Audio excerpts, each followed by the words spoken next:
KBS 1라디오 본격 시사 토크쇼 최영일의 시사본부.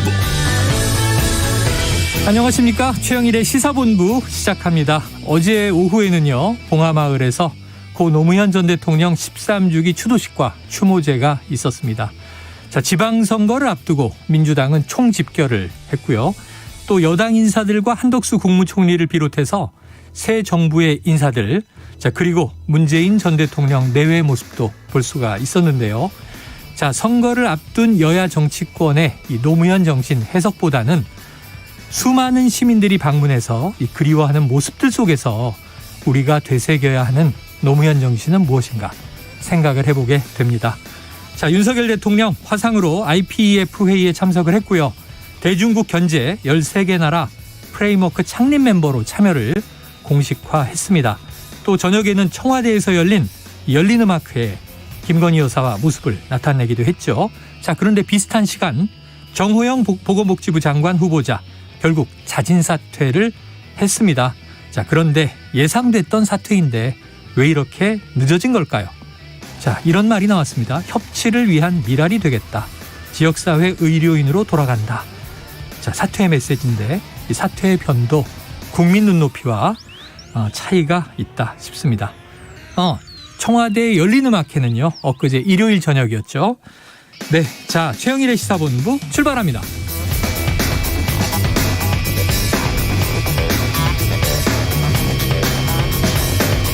네, 1부에는요, 오늘의 핵심 뉴스를 한입에 정리해드리는 한입뉴스 기다리고 있고요. 자, 오늘 2부에서는 정치권 취재 뒷이야기를 들어보는 불사조 기자단이 준비되어 있습니다. 자, 이어서 봉도사 정봉주 민주당 정기특위 위원장을 모시고 6.1 지방선거의 판세와 민주당의 출구 전략에 대해서 자세히 들어보겠습니다. 자, 한 입에 쏙 들어가는 뉴스와 찰떡궁합인 디저트송 신청 기다리고 있으니까요. 오늘 뉴스에 어울리는 노래가 있으면 문자 샵 9730으로 자유롭게 보내주세요. 오늘의 디저트송 선정되신 분께는 커피 쿠폰 보내드립니다. 많은 참여 부탁드리면서 짧은 문자 50원, 긴 문자 100원입니다.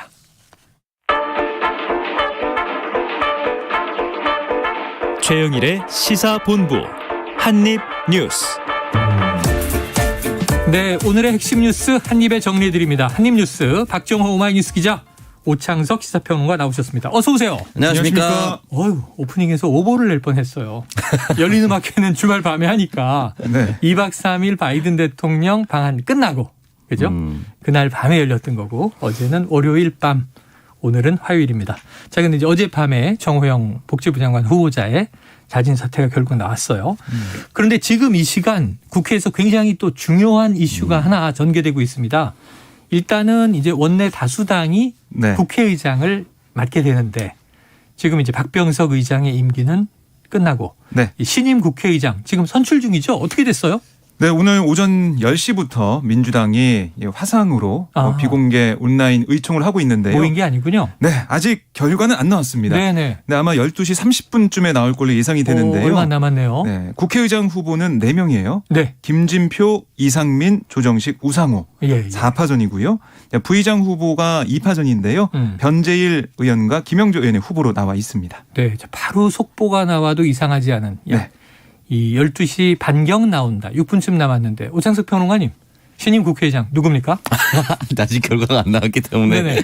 지금쯤 표결 다 끝나가지 않겠어요? 네, 함부로 말씀드리긴 좀 어려운데요. 네. 지금 이제 흔히 표 계산을 해보면은 조정식 의원과 우상호 의원의 표가 겹치는 부분이 있다. 아하. 이 부분이 서로가 어떻게 정리가 되었을지. 그러니까 네. 결국은 두 사람 다 사퇴하지 않고 두 사람 다 단일화하지 않았으니까 양쪽에 걸쳐서 있는 그 표심들을 얼마나 많이 당겨왔을까.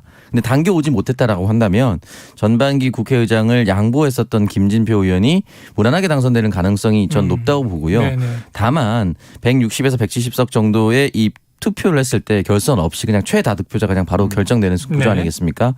그렇다면 또 우상호 의원이 지분을 어떻게 확보했느냐에 따라서 또 한 번의 이변이 또 발생할 수도 있다. 그런 생각이 좀 듭니다. 아직까지는 잘 모르겠지만 그래도 현재로서 표 계산을 해보면 김진표 의원이 조금 우위에 있으나 네. 우상호 의원의 추격이 만만치 않을 것이다라고 생각이 듭니다. 그렇다면은 김진표 이 의원이 우위.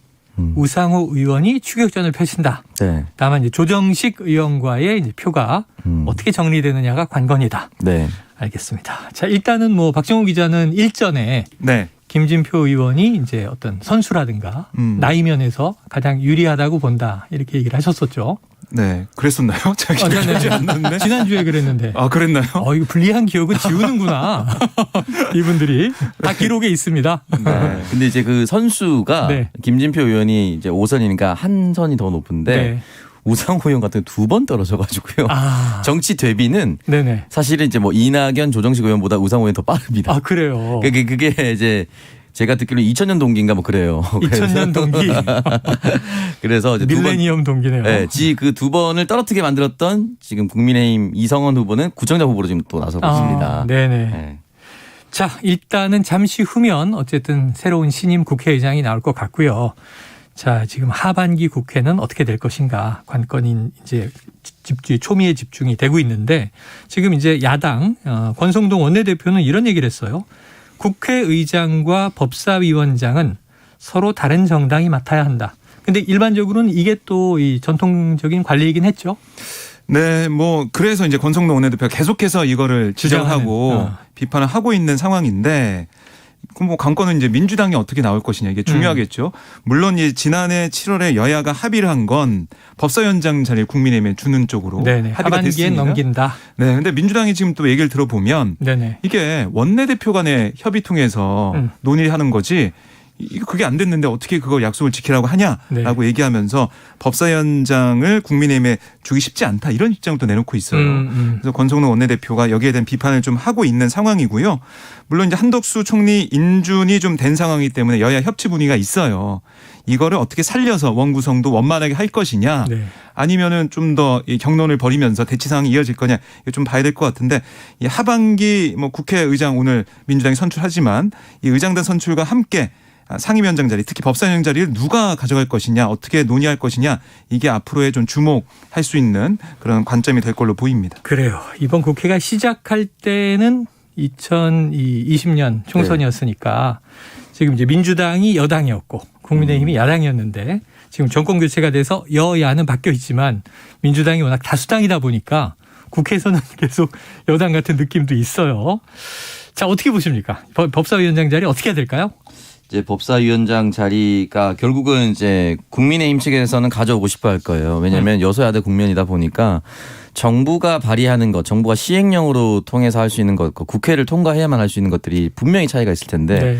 법사위가 흔히 말하는 이제 옥상옥, 약간의 뭐 국회 상원격이 된 그런 이제 표현을 많이 쓰잖아요. 그러니까 최종 관문이 되다 보니까 다른 많은 위원회들이 있음에도 불구하고 법사위원회가 가장 힘이 센 그리고 여기를 통과하지 않으면 그 법안이 다 무력화되는, 무효화되는 것이기 때문에 가져와서 현 정부가 원하는 국정 사업이라든지 국정 과제들을 발의하고 바로바로 통과시켜서 반영시키고 싶어 할 텐데 민주당이 되면 그렇게 해주지 않을 것이다라고 추정을 하는 것이고 네네.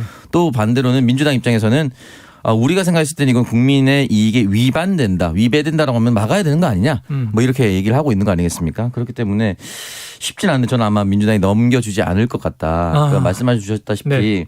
합의가 깨진 거거든요. 그러니까 예. 2021년에 김기현 윤호중 대표가 전반기 상임위를 11대 7로 나누고 네. 후반기는 이제 교섭단체 의석수에 따르되 법사위원장은 국민의힘이 맡는다라고 합의를 이뤘으나 마지막에 이제 검찰청법 개정 국면, 흔히 말하는 이제 검수완박 국면에서 의장 중재안의 합의를 국민의힘이 먼저 깨지 않았느냐.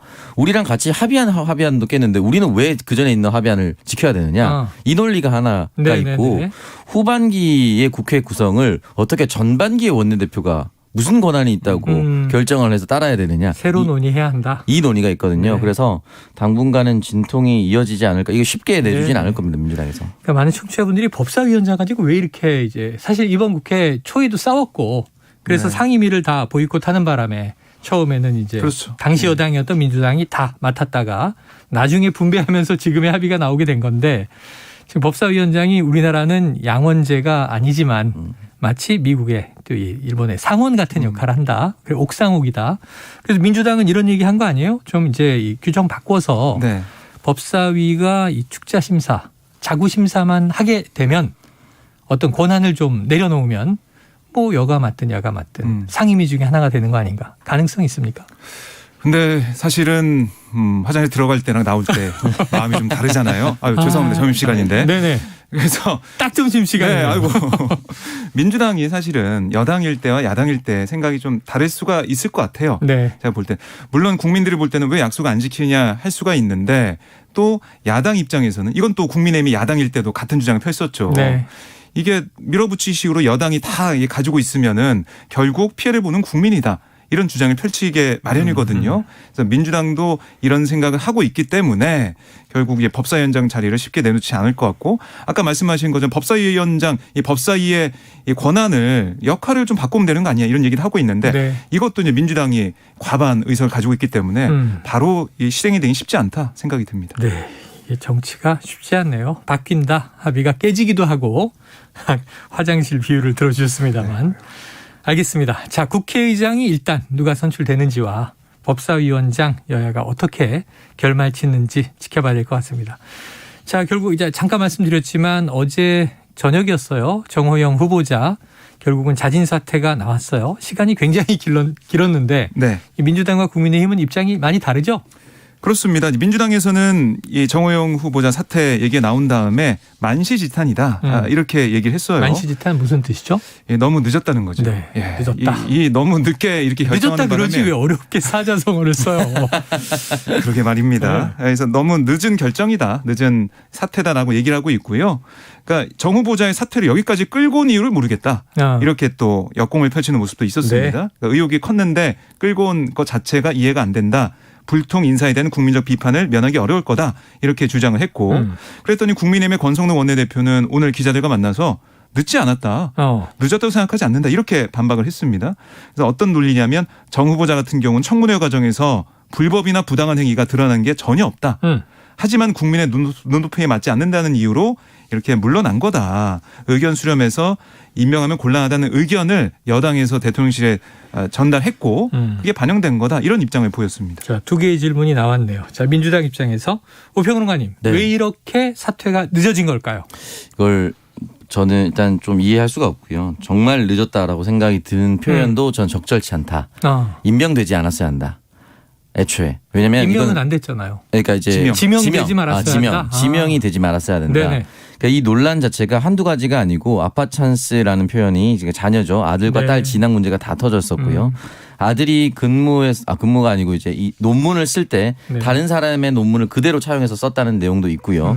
그리고 면접 때 이제 그 사람의 신원이 노출되지 않는다라고 했는데 신원이 다 노출돼서 네. 뭐 A, B, C 세 번째는 이름 다 노출돼서 점수를 굉장히 잘 받았다라고 하는 것이 면접 있었고 점수 만점. 중앙일보인데 공무 출장에서 골프 투어 댄스 파티를 벌였었다라는 이건 보수 언론에서도 이렇게 비판을 할 정도로 네. 하나부터 열끝까지 정말 지명돼서는 안 될 이유들이 너무나도 넘쳐났었는데 지명이 됐고 이것이 이렇게까지 끌고 왔다는 것 자체가 네. 굉장히 아이러니한 것이고요. 두 번째는 이거를 만약에 국민의힘과 윤석열 정부에서 일부러 끌었다라면 민주당은 전략적으로 완벽히 패배한 겁니다. 왜냐하면 정호영 후보자 한 사람 때문에 다른 후보자들도 분명히 결격 사유가 있었음에도 네. 불구하고 왜냐하면 민주당에서 그런 사람들의 이름을 직접 거명을 했거든요. 맞아요. 근데 고작 한 사람 정도만 자진 사퇴를 이끌어냈습니다. 김임철 후보자 같은 경우는 보도를 통해서 자진 사퇴를 했기 때문에 민주당이 애초에. 낙마시켰다 보기 어렵습니다. 그러니까 결국 한 명이거든요. 네. 초기 조각에서 그렇게 부적격 인사가 많다라고 했는데도 불구하고 한 명 정도를 결격으로 실제로 낙마시켰다라는 것은 정치력의 부재를 다시 한 번 더 느끼는 것이고 아마 대선 패배 이후에 당이 수습되지 않은 상황에서 이런 전략을 빠르게 세우는 것 자체가 사실 말이 안 됩니다만은 그럼에도 불구하고 이런 걸 돌이켜봐서 복귀를 해서 앞으로 국정 운영을 하는 데 있어서 민주당이 협치도 협치를 해야겠지만 당이 원하는 것을 잘 이끌어 나가는 방향으로 잘 이제 구심점을 잡아야 된다라는 생각이 들고요. 정호영 후보자 같은 경우는 여러 가지 논란이 있었기 때문에 낙마로 과연 끝날 수 있을 것인가에 대한 것도 저는 의문이라고 봅니다. 그래요. 정호영 후보자 논란도 많았고 그런데 너무나 시간을 늦어도 너무 늦었다. 애초에 지명되지 말았어야 한다. 그래서 저는 또 집권 여당 비판한 줄 알았더니 결론은 민주당이 인사청문회 망쳤다. 잘못했다. 이렇게 결론이 나는군요. 득점했어야 될 찬스에 너무 실점을 했다. 자, 그건 뭐 우리가 여러 차례 짚은 바가 있습니다. 자, 다음 이슈는 요거 제가 좀 납득이 안 돼요. 네. 박지원 민주당의 공동 비대위원장 지금 사과를 오늘 오늘 오전에 사과를 했는데 네. 이게 어떤 사과이며 이게 당의 목소리가 좀 달라요. 어떻게 된 겁니까? 그러니까 이게 이제 사실은 지도부 같은 경우는 전날 일정이 공지가 됩니다. 근데 그 일정 공지에는 없던 일정이 오늘 아침에 한 8시 18분 정도에 기자들에게 공지가 됐고요. 네. 9시 50분쯤에 기자회견 열었는데 오늘 이 국민들을 향해서 유권자들 향해서 민주당이 그동안 뭐 처절한 반성과 그다음에 쇄신한다고 했는데 그런 걸 좀 못 보여주는 그런 부분에 대해 사과하면서 또 오늘 또 90도 허리 숙여서 인사를 했는데 사과하는 그런 이 인사를 했는데 한 10초 정도 가만히 이 고개를 숙이고 있는 모습 이것도 좀 눈에 좀 들어왔고 네. 눈물 좀 글썽이는 모습도 보였는데 그러니까 그동안 민주당을 향해서 왜 책임 있는 사람들이 후보로 나오느냐 이런 비판이 계속 있었다는 거예요. 그래서 거기에 대해서 사과드리고 다시 한번 그래도 기회를 달라. 정말 민주당의 쇄신과 그다음에 혁신을 위해서 노력할 테니까 기회를 한번 더 달라. 네. 읍소하는 그런 기자회견이었고 그리고 이제 당내에서는 뭐 당 대변인이나 얘기를 좀 들어보면 이게 이제 당의 어떤 공통적인 전략에 따라서 당을 대표하는 그런 사과 호소문 발표는 아니었다라고 얘기를 하더라고요. 네. 그러니까 개인 자격으로 기자회견했다. 이렇게 호소문을 발표한 거다. 박지현 위원장이 그렇습니다. 얘기를 했고 그러니까 뭐 박지원 위원장이 전국을 다니면서 느꼈을 때 네. 민주당에 대한 여러 가지 질책 거기에 대해서 다시 한번 좀 기회를 달라. 워낙에 또 상황이 어려우니까 그런 의미로 보여지고요. 또 하나는 그런 부분도 있어요. 지금 당내 여러 가지 성비 문제들 이런 게 좀 불거져 있는데 그걸 처리하는 과정에서 박지원 위원장을 향한 비판의 목소리 좀 큰 상황도 보여지거든요. 네. 특히 강성 지지층에 있어서 비판이 좀 많이 나오고 있는데 그런 상황에서 좀 그 상황을 좀 넘어서면서 민주당의 지방선거 승리나 선전을 위해 노력하는 모습을 좀 보여주면서 자신의 개인적으로 좀 어려운 상황도 뛰어넘는 그런 전략적인 판단도 한 게 아니냐 이런 분석도 나오고 있습니다. 그런데 저는 좀 납득이 안 된다고 아까 말씀드린 이유가 공동 비대위원장 당의 최고 지도부예요. 네. 그런데 공식적으로 기자회견을 하면서 사과를 한 거예요.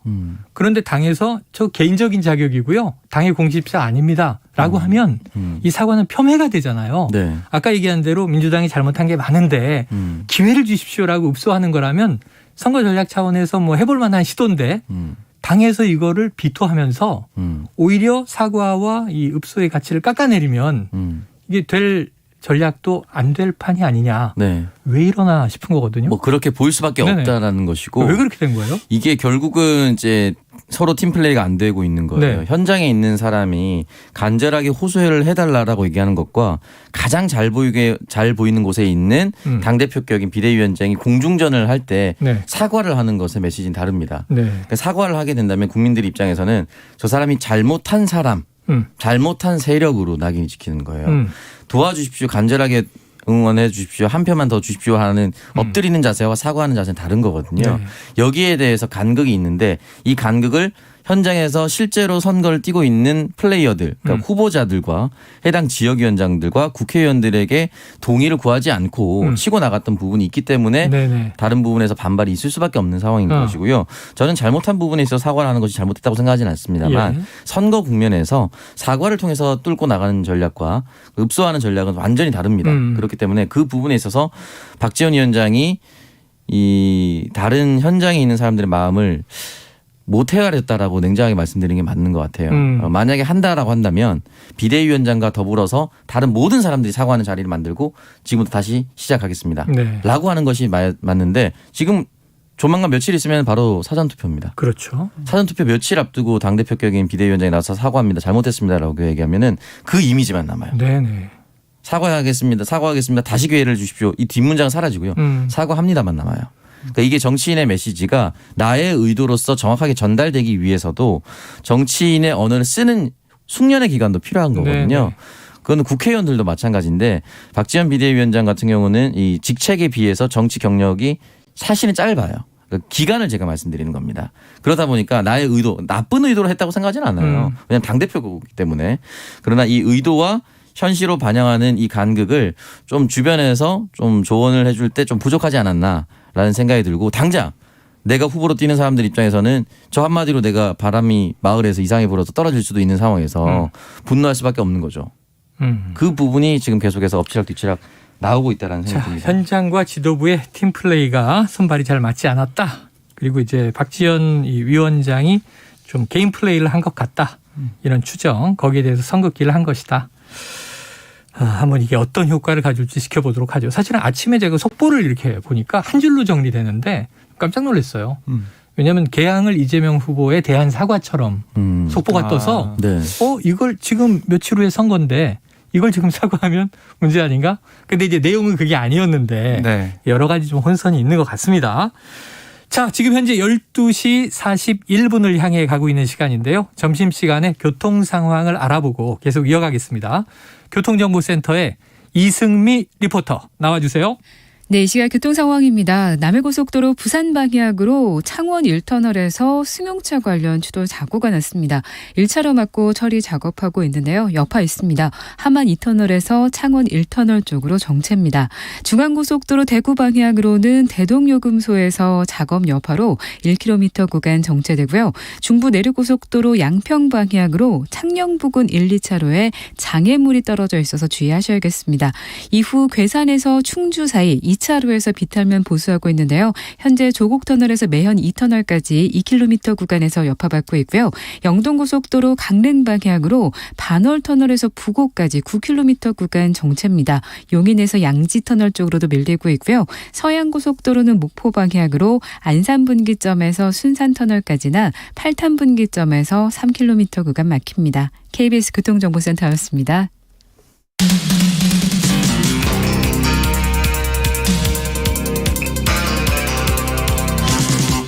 최영일의 시사본부. 네, 한입뉴스 시작 때 첫 번째로 다뤘는데 결과가 안 나왔었죠. 이 하반기 국회의장, 신임 국회의장입니다. 선출이 됐는데 박 기자님 누굽니까? 네, 오선의 김진표 의원이 21대 하반기 국회의장으로 선출이 됐습니다. 맞췄네요. 제가요? 오늘 맞췄는데 기억이 나지 않는다고 하는 바람에 무효가 돼버렸어요. 어떡해요. 맞췄는데. 그러니까 지금 보면은 이제 29일까지 박병석 의장의 임기예요. 그래서 그 전에 국회 본회의에서 투표를 거쳐야 되는데요. 네. 사실 무기명 투표를 하지만 이게 관례상은 원내 일당이 국회의장을 가져오는 상황이 네. 됩니다. 그리고 이제 부의장 후보에는 김영주 의원이 또 확정이 됐습니다. 부의장은 김영주. 네. 후보인데 결국은 이제 국회에서 의결을 거쳐야 되는 거죠. 네, 근데 사실상 확정이 됐다라고 사실상 보시면 되겠습니다. 확정인데 네. 어쨌든 신임 국회의장 후보 5선의 김진표 의원, 부의장 후보 김영주 의원입니다. 자, 그러면 이제 선출이 된 거니까 사실상 오평론가님 너무 많이 듣던 익숙한 이름이긴 해요. 네. 김진표 신임 국회의장. 네. 어떤 인물입니까? 김진표 의장 같은 경우는 민주당에서 경제를 얘기했을 때 빼놓지 않고 등장하는 이름 중에 한 명이라고 생각합니다. 경제통. 지금 현재 이용석 광주시장을 포함해서 경제통으로 분류되고 있고요. 실제로 문재인 대통령이 국정을 출범을 했을 때 인수위가 없지 않았습니까? 네네네. 인수위 대신에 이제 만들었었던 것이 있었습니다. 거기에 대해서 국정과제를 선정하고 네. 그걸 다 이끌어가는 위원장을 도맡아서 전체적으로 문재인 대통령의 국정을 그리고 나갔고 문재인 대통령과 함께 호흡을 맞췄다라고 볼 수가 있고요. 네. 아까 전에 제가 이제 우상호 의원이 2000년 동기다라고 했었는데 김진표 의원 같은 경우는 2004년 수원에서 이제 국회를 시작해서 그 뒤로 내리 5선을 그때도 이제 탄핵 국면인데 열린우리당 시절이네요. 예, 2004년이니까요. 내리 5선을 하면서 풍부한 의회 경험을 가지고 있고 그리고 많은 사람들과 두루 소통할 수 있는 특히나 이제 아까 다시 말씀드려서 경제라고 얘기를 했었던 부분은 민주당에 조금은 부족한 또는 민주당에서는 약해 보이는 그 고리를 가지고 있는 사람이기 때문에 국민의힘과도 여러 가지 이야기가 잘 통할 것이다라고 평가를 받고 있고 아직 뭐 최종 확정은 아니지만 사실상 확정이 된 상태이기 때문에 앞으로 국회를 잘 이끌어 주시길 바라고 또 윤석열 정부와의 호흡도 굉장히 중요합니다. 예. 그 입법부의 수장이자 또 우리나라 의전 서열 2위이지 않습니까? 잘 맞춰서 국민의 삶이 잘 발전할 수 있도록 복리 증진될 수 있도록 해주셨으면 좋겠습니다. 자, 이제 입법부의 수장, 이제 행정부와 함께 어떻게 협치를 하느냐 지켜보도록 하겠습니다. 자, 이제 아까 지방선거 얼마 남지 않았다 이렇게 두 분 강조해 주셨는데 사전투표 기준으로는 사흘 남았더라고요. 네. 내일 모레 글피에 이제 사전투표 첫날이니까. 그런데 다음 주 이제 6월 1일 기준으로 해봐야 일주일인데, 자, 지금 이제 헤드라인은 이래요. 여당 지도부 안방 누비며 각계 격파. 자, 고공전은 경기에 올인. 자, 어떻게 지금 판세가 진행되고 있다는 얘기예요? 그러니까 여당의 그런 입장을 좀 보면 국민의힘. 네, 국민의힘의 입장을 보면 사실상 분위기가 좋다라는 걸 좀 알 수가 있어요. 왜냐하면 이준석 또 권성동, 김기현 이 쓰리톱이 네. 지역을 나눠서 가는데 지역의 기초 의원 선거부터 해가지고 구청장 선거까지 다 이제 보고 있다는 거거든요. 네네. 그만큼 뭔가 수도권 같은 곳이나 아니면 다른 지역도 분위기가 좋기 때문에 좀 더 세밀하게 보겠다 이런 생각을 좀 하고 있는 거고 그리고 이제 고공전은 경기에 좀 올인한다 이런 입장을 보면 네네. 경기도가 좀 어려울 수 있다. 그나마 다른 지역보다는 경기도에 좀 힘을 모아줘야 된다 이런 생각을 하는 것 같습니다. 네. 거기에 플러스 경기 개항을 인천 개항을 이재명 후보를 향한 공세 여기에 좀 집중하겠다 이런 전략이 읽히는 상황입니다. 자, 지금 판세 어떻게 보고 계세요? 오평론가님. 민주당이 굉장히 어려운 선거입니다. 굉장히 어려운 선거고 아마 2018년에 민주당의 지방선거 압승이 있지 않습니까? 네. 지금까지 상황 봤으면 리버스 2018이 될 수 있다. 완전히 뒤집힐 수 있다. 네, 그래서 완벽하게 민주당이 쪼그라들고 참패할 수도 있다. 네, 국민의힘이 다 가져가는 그런 형국이 될 수도 있다라고 생각이 들고요. 일단은 대통령 선거가 끝나지 않은 얼마 안 되는 그런 상황.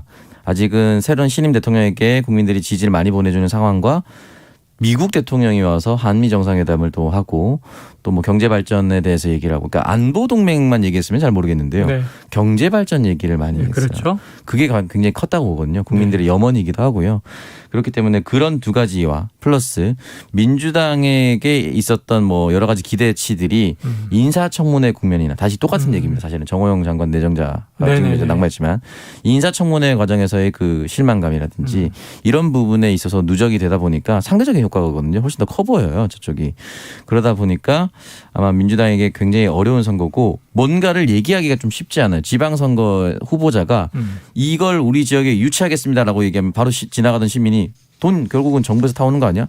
정부에서 돈 주는데 이렇게 얘기해버리면 지방자치 후보자들이 할 말이 없어요. 네네. 국회에서 주는 게 아니거든요. 그 국회 의결 과정 정도는 있겠지만 그러다 보니까 아마 힘이 정부에 실릴 수밖에 없는 것이 지방선거고 시기도 그렇고 그러나 마지막까지 방심하지 않는 것이 또 지방선거. 왜냐하면 이게 매번 얘기하는 건데 사실 이제 저는 개인적으로는 이 사례를 더 이상 울고 먹지 않았으면 좋겠지만 지난 오세훈 한명숙 총리 네네. 마지막 예비 여론조사가 뭐 몇 %, 차이가 2010년. 났는데 네, 뚜껑을 열어보니 0. 몇 % 차이였더라. 네네. 이 얘기. 그 정도까지 많이 차이 나는 거는 대한민국 여론조사 기관을 너무 무시하는 행태일 수 있으나 어쨌든 마지막까지 지지자들을 양쪽에서 동요하는 것이 맞다고 봅니다. 더 이상 2010년 서울시장 선거는 울고 먹지 않겠다고 오늘 공약했어요. 또 할 것 같은데. 12년 전에 오평론가님 미성년자 아니었습니까? 특별권 있었습니까? 12년. 미성년자 아니었습니다. 아, 그래요? 25세였습니다. 25세였어요. 20대 청년. 지금 나이가 그냥 계산되네요. 자, 제일 중요한 고공전 올인. 아까 경기 지역. 지금 이 김은혜 후보, 여당, 야당, 김동연 후보. 여기에 또 이제 무소속 후보도 있죠. 거액 후원금 취업 청탁 놓고 토론회가 난타전이었다. 자, 어떤 얘기가 나오고 있습니까? 네, 그러니까 토론회에서 나온 얘기 또 오늘 국민의힘 아침에 회의에서도 김동연 후보를 향한 공세가 좀 계속 이어졌는데요. 그러니까 민주당 김동연 후보가 지난 대선 출마했을 때 이재명 후보와 관련해서 변호사비 대납 의혹을 받고 있는 모 기업인으로부터 고액 후원금을 받았다. 2천만 원 고액 후원 받았다. 이런 얘기를 하고 있는 거예요. 그래서 이렇게 후원금을 받은 걸 보면 뭔가 이재명 후보를 도와줬던 그 기업인 또 그 기업인과 관련된 어떤 부정한 일에 관련돼 있는 그런 돈이 들어온 거 아니냐. 이런 의혹을 제기해서 집중적으로 공세를 펼쳤어요. 이게 이제 국민의힘 또 김은혜 후보 쪽에 어제 이제 공세 포인트였고요. 근데 김동연 후보 쪽에서는 김은혜 후보의 KT 취업 청탁이요. 이거에 대해서 계속 공세를 펼쳤습니다. 그러니까 이게 취업이 안 됐을지라도 취업 청탁을 한 거. 그러니까 추천인의 이름을 올리고 또 이 검찰 조사 과정에서 이 시댁 쪽에 뭐 사람이다. 했다 그랬죠. 네, 이렇게 얘기까지 시인을 했으니까 이 부분은 수사할 사항이고 국민 앞에 사죄할 사항이다. 이렇게 얘기를 하는 그런 사항이 있었고 뭐 양 후보는 다 거기에 반박을 했는데요. 김동연 후보는 아니 그때 내가 이재명 후보와 뭐 연대하지 할지 말지 알 수가 없었다. 또 후원금 내용도 알 수가 없었다라고 반박을 했고 김은혜 후보도 나는 몰랐다. 이게 취업 청탁이 성립이 안 되는 일이다라고 또 반박을 했습니다. 네. 자, 박지원 비대위원장 사과를 했잖아요. 네. 김동연 후보 오늘 오전 국회 소통관을 찾아서 사과를 했습니다. 그 큰 힘을 몰아주었는데 도대체 뭘 했느냐고 물으십니다. 국민의 삶과 무관한 문제로 끝없이 싸우는 게 집권 여당이 할 일이었냐고 질책하십니다. 이제 민주당도 국민의힘이나 다를 바 없는 기득권이 된 게 아니냐고 화를 내십니다. 맞습니다. 국민 여러분이 옳습니다. 저희가 잘못했습니다. 김동연이 잘못했습니다. 자, 아까 이제 오창석 평론가가 현장을 뛰고 있는 후보들의 마음을 잘 모르는 박지원 공동비대위원장이 개인적으로 사과를 했다. 자, 김동연 후보는 왜 비슷한 맥락에 사과를 했을까요? 김동연 후보 같은 경우는 네. 여론조사 추이가 네. 굉장히 좋지 않습니다. 네네네. 사실 이제 초반에 김은혜 후보가 처음 선출되고 났을 때의 여론조사 추이와 최근의 여론조사 추이가 굉장히 다르거든요. 네네. 사실상 굉장히 열세로 가고 있는 상황이라서 하나하나가 아쉬운 상황이고 본인이 생각했었던 선거 구도는 있었을 겁니다. 네. 경제통이기 때문에 경제를 누가 실제로 발전시킬 수 있을 것이냐. 누가 정부의 요지가 앉혀봤었냐. 이런 거였는데 갑자기 지금 의혹과 논란과 난타전으로 가다 보니까 이게 계속 깎이는 거야. 같이 예. 민주당과 함께. 왜냐하면 김동연 후보의 가장 큰 장점은 민주당 색이 가장 옅었다는 거예요. 근데 이제 그럼에도 불구하고 같이 이제 섞여 있으니까 거기에 대해서는 조금 자유롭습니다. 사실은. 네네. 사과하는 것이. 당사자라기보다는 들어가서 외부인으로서 지금의 민주당 사람 됐지만 사과할 수 있는 사람이 된 거죠. 박지원 위원장도 마찬가지고요. 예. 그런 맥락에서 사과를 했다라고 볼 수가 있습니다. 네. 자, 또 해석을 들었습니다. 자, 지금 이제 법무부의 경우에 한동훈 장관, 이 법무부 장관 직속으로 공직자 인사검증 조직을 신설한다. 이런 내용도 있습니다. 짧게 박 기자님 이거 어떤 내용이에요? 그러니까 뭐 이거는 예상됐던 상황이죠. 그러니까 윤석열 정부가 그러니까 청와대, 그러니까 지금 대통령실 아마 민정수석실 이렇게 볼 수가 있겠는데 그걸 없애고 인사검증을 법무부에 맡기기로 한 그런 그림이 그려졌었잖아요. 네. 이것과 관련해서 공직자 인사검증 기구가 신설이 되는 거고요. 이 입법 예고 공고를 게시를 했습니다. 그래서 결국에는 이 인력을 증원하고 직제를 개정하는 그런 상황이 지금 그려지고 있는 상황이고요.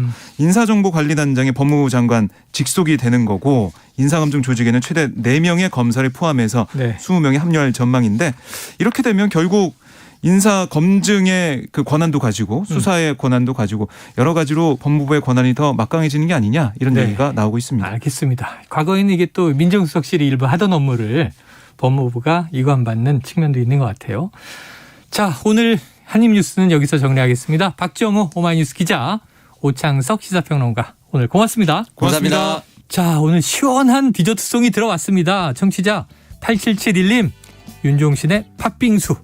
여름에 빼놓을 수 없는 곡이죠. 날씨도 덥고 시원한 팥빙수가 저절로 그리워지는 날이네요. 국민들의 맘도 시원하게 풀어주길 바래요.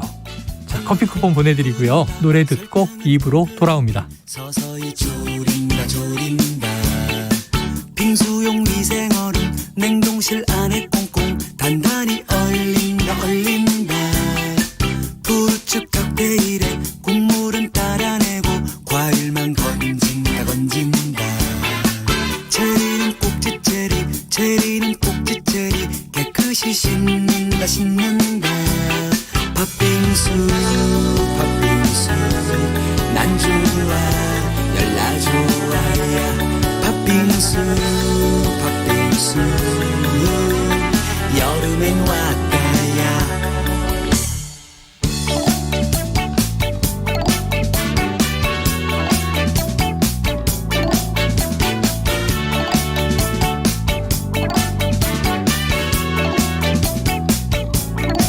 빙수기 얼음 넣고 밑에는 예쁜 그릇 얼음이 갈린다 갈린다 얼음에 파 던지고 부르츠 칵테일에 체리로 장식해 장식해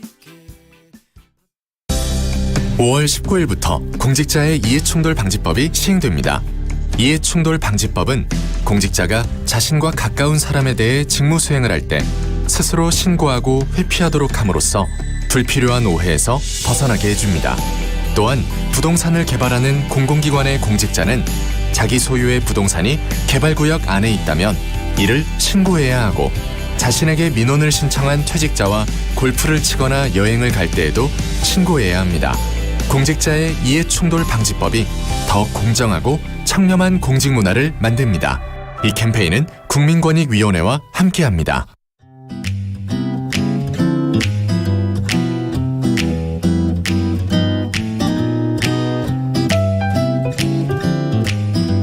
안녕하세요.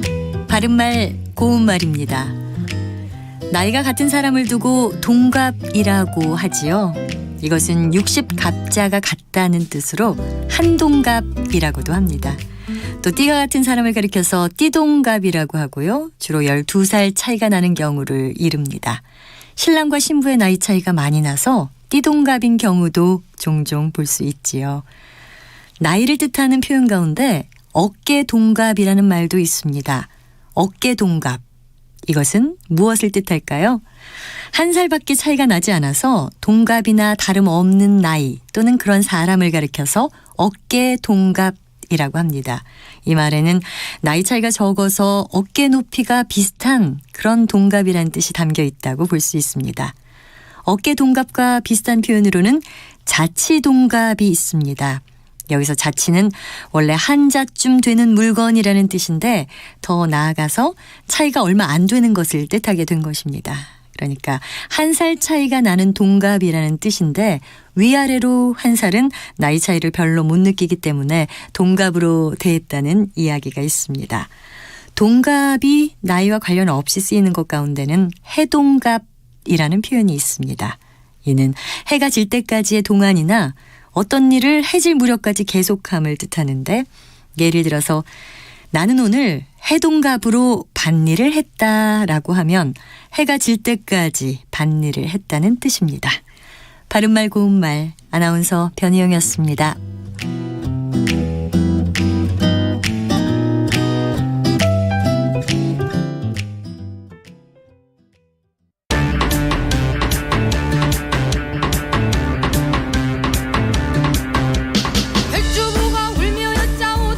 동네 정치부터 깔끔하게 오픈하면 좋겠어요. 왜 우리 동네는 우유팩수가 안 하는지 모르겠어요. 학원에서 집으로 오는 길이 밤에도 밝았으면 좋겠어요. 우리 동네엔 운동기구가 별로 없어서 저 멀리까지 다녀.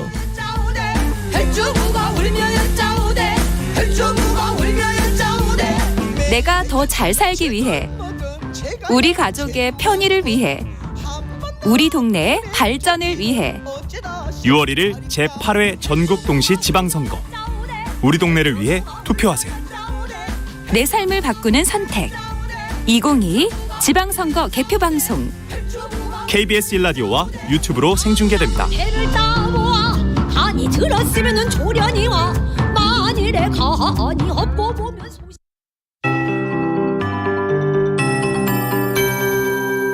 KBS 58분 날씨. 5월의 하순이지만 날씨는 7월에 가깝습니다. 어제 서울 등 전국 곳곳이 올 들어 가장 높은 낮 기온을 기록했는데요. 내일까지 고기압의 영향권에서 맑고 더운 날씨가 이어지겠습니다. 현재 기온 서울이 28도로 어제 같은 시각보다 1도가 높고요. 대구 30도, 강릉과 양산이 벌써 32도를 가리키고 있습니다. 한낮엔 서울이 30도 안팎으로 어제만큼 덥겠고 춘천, 대전, 광주가 32도, 대구 33도 등 남부지방은 어제보다 더운 곳도 있겠습니다. 전국적으로 볕이 강하게 내리쬐면서 자외선 지수가 매우 높겠습니다. 남해안을 중심으로 오존도 짙어지고 있는데요. 오늘 전국 대부분의 오존 농도 나쁨 단계를 보이겠습니다. 전남 동부와 경상권을 중심으로 폭염급 더위가 나타나며 최고 체감온도가 31도를 웃도는 곳도 있겠습니다. 낮 동안 외출하신다면 가벼운 옷차림에 자외선 차단 꼼꼼히 해주시기 바랍니다. 내일도 서울이 28도, 대구가 32도까지 올랐다가 늦은 오후부터 구름이 많아지면서 중서부에 비가 내릴 전망인데요. 밤에 서울을 포함한 수도권과 강원, 충남 북부에 비가 오겠고 목요일 새벽엔 그 밖에 중부지방으로 확대하겠습니다. 지금 서울의 기온은 28.5도, 습도는 33%입니다. KBS 58분 날씨 박다효입니다.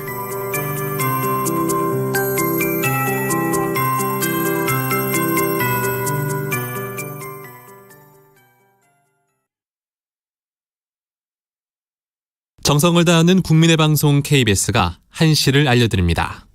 AM 711kHz, FM 97.3MHz, KBS 1라디오입니다. HLKA.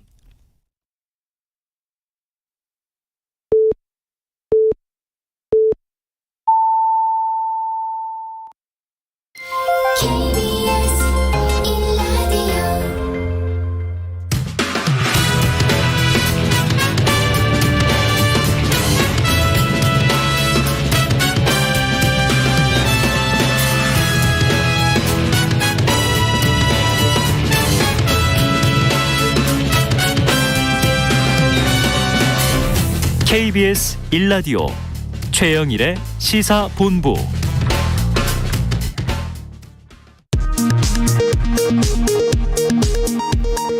이 시각 라디오 정보센터 뉴스입니다.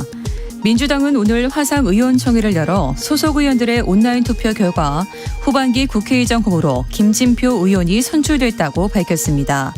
원내 2당인 국민의힘은 의장 선출을 위한 본회의 개최 일정에 합의해주고 있지 않아 21대 후반기 의장단이 공식 출범하기까지는 시일이 걸릴 것으로 보입니다. 미국, 일본, 호주, 인도 4개국 정상이 참여한 쿼드 정상회의가 오늘 오전 10시 반쯤 일본 도쿄 총리관저에서 시작됐습니다. 오늘 회의엔 조 바이든 미국 대통령과 기시다오미오 일본 총리, 나렌드라 모디 인도 총리, 그리고 사흘 전 촌성 승리로 정권을 교체한 앤서니 앨버니지 호주 총리가 참석했습니다. 법무부가 한동훈 장관 취임 후 첫 조직 개편으로 공직자 인사검증 업무에 필요한 조직인 인사정보관리단을 새로 만드는 내용의 시행규칙 개정안을 입법 예고했습니다. 인사정보관리단은 윤석열 대통령이 민정수석실을 폐지하면서 사라진 고위공직자 인사검증 업무를 담당하는 조직으로 한동훈 법무부 장관 직속으로 운영됩니다. 지금까지 라디오 정보센터 뉴스 정한나였습니다.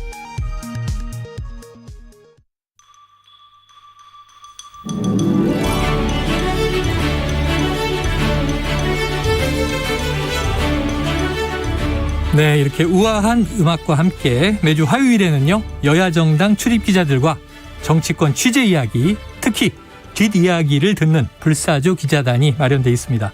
자, 경향신문 박순봉 기자, 세계일보 최영찬 기자 두 분 나와 계십니다. 어서 오세요. 안녕하세요. 오늘은 10분 인터뷰가 없어서 조금 빠르게 들어가요.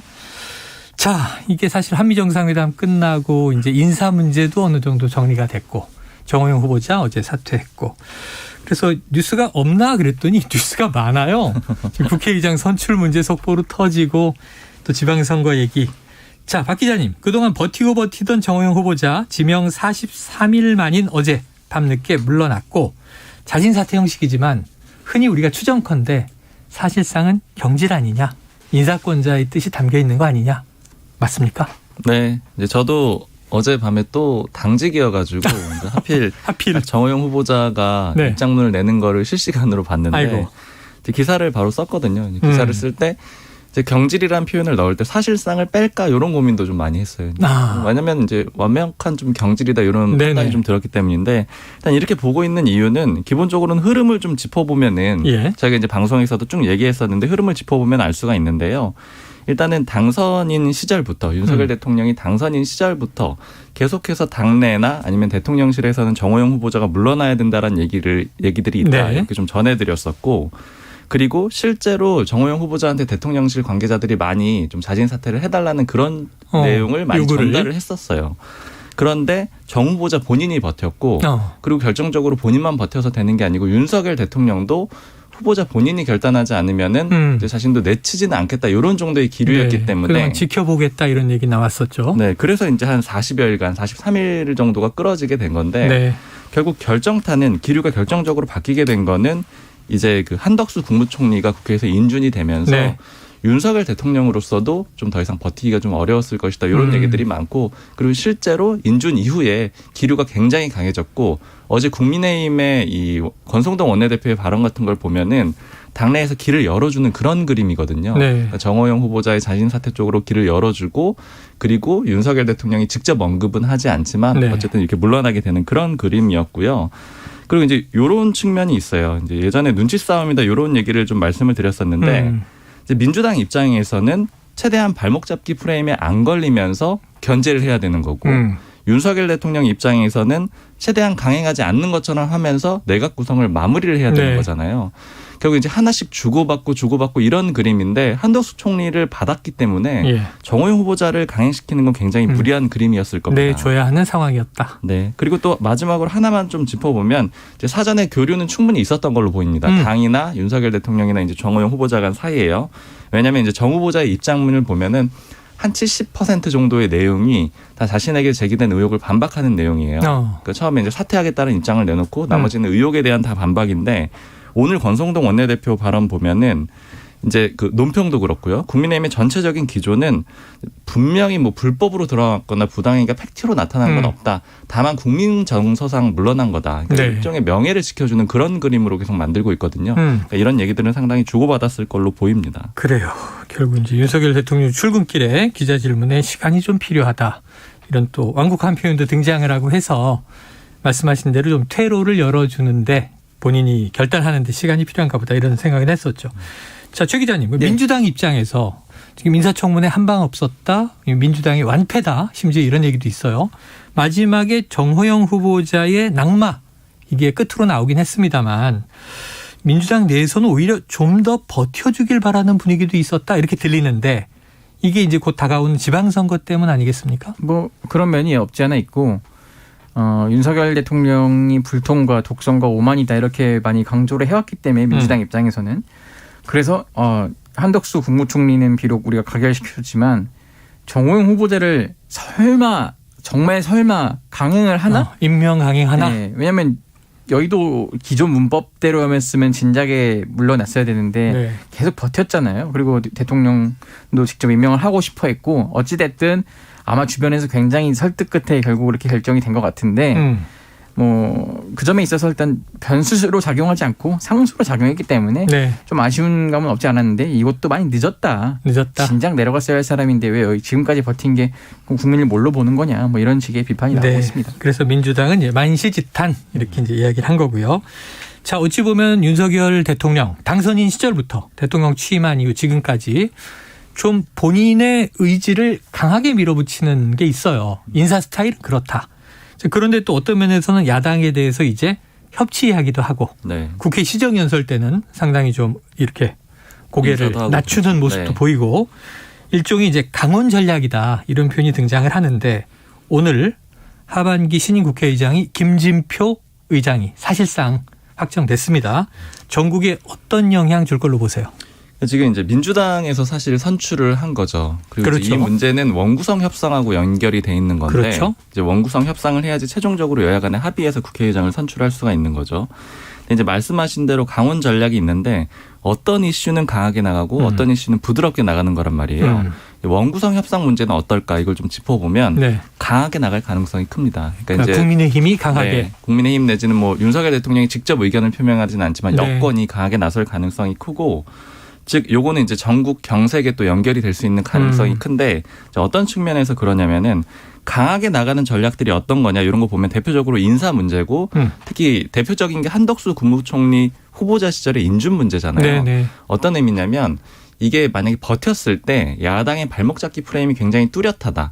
야당 책임론이 뚜렷하다. 이런 것들은 굉장히 강하게 나간다라고 보실 수가 있어요. 네네. 한덕수 총리 같은 경우에는 야당의 결정권이 있기 때문에 임명을 안 해주면 이건 야당 책임이다 이런 식으로 몰아가기가 굉장히 쉬운 문제인 거죠. 마찬가지로 원구성 협상도 지금 이제 국민의힘에서 계속 내세우는 프레임이 민주당에서 기존의 합의를 깼다라는 것이고 네. 그리고 기존의 전반기 때 한동안은 18개 상임위원장을 전부 독식하는 그런 과정이 있었어요. 네. 그러니까 이게 숫자로 명확하게 드러나잖아요. 결국 이런 거는 강하게 나갈 가능성이 굉장히 높습니다. 근데 다만 변수는 이런 굉장히 양쪽이 양보하기 어려운 이슈, 그러니까 원구성 협상이라든가 혹은 이제 사개특위 구성해가지고 중수청 설치하는 이런 문제들 있잖아요. 네. 그러니까 양쪽이 전혀 양보할 수 없는 문제들은 대부분 지방선거 이후로 밀릴 가능성이 높고요. 지방선거 결과에 따라서 그 결정이 될 텐데 지금은 이제 사전 준비 작업이라고 보시면 될 것 같아요. 여론전을 많이 해놓고 네. 지방선거 결과가 딱 나오면 거봐라 너희들은 이렇게 예를 들면 국민의힘 입장에서는 예. 독주를 했기 때문에 지방선거에서 패배한 거다. 그러니까 네. 여기서 물러나라 이런 식의 그림이 그려질 가능성이 예. 높습니다. 그래서 특이하게 이번 지방선거가 대선에서 패배하고 야당이 된 민주당을 또 심판하시겠습니까 하는 이제 이야기를 호소하고 있고 네. 오히려 민주당은 일꾼론, 견제론을 얘기해서 이게 통상의 지방선거 여야의 좀 전략이 바뀌어 있다 이런 생각도 들거든요. 지금 이제 박 기자님이 얘기해 주신 것은 이제 법사위원장부터 원구성에서 충돌하고 냉기를 흐를 것이다라는 예상입니다. 자, 이 최 기자님, 이 민주당 내부 분위기 김진표 의장 어때요? 표가 생각보다 많이 나왔어요. 네. 89표 정도 나왔는데 이러면 과반했다는 거거든요. 그렇죠. 근데 뭐 지난주 방송에서도 제가 이제 김진표 예상했었죠. 의장이 예상을 한 바 있는데 우상호 의원이 이제 그 다음으로 57표 정도 나왔나 봐요. 그리고 조정식 의원은 18표인데 일단 다른 분들은 좀 늦게 출발했죠. 김진표 의원 같은 경우는 굉장히 2년 전에도 먼저 좀 하겠다는 의사를 표현한 바 있고 이번에도 열심히 뛰었습니다. 네.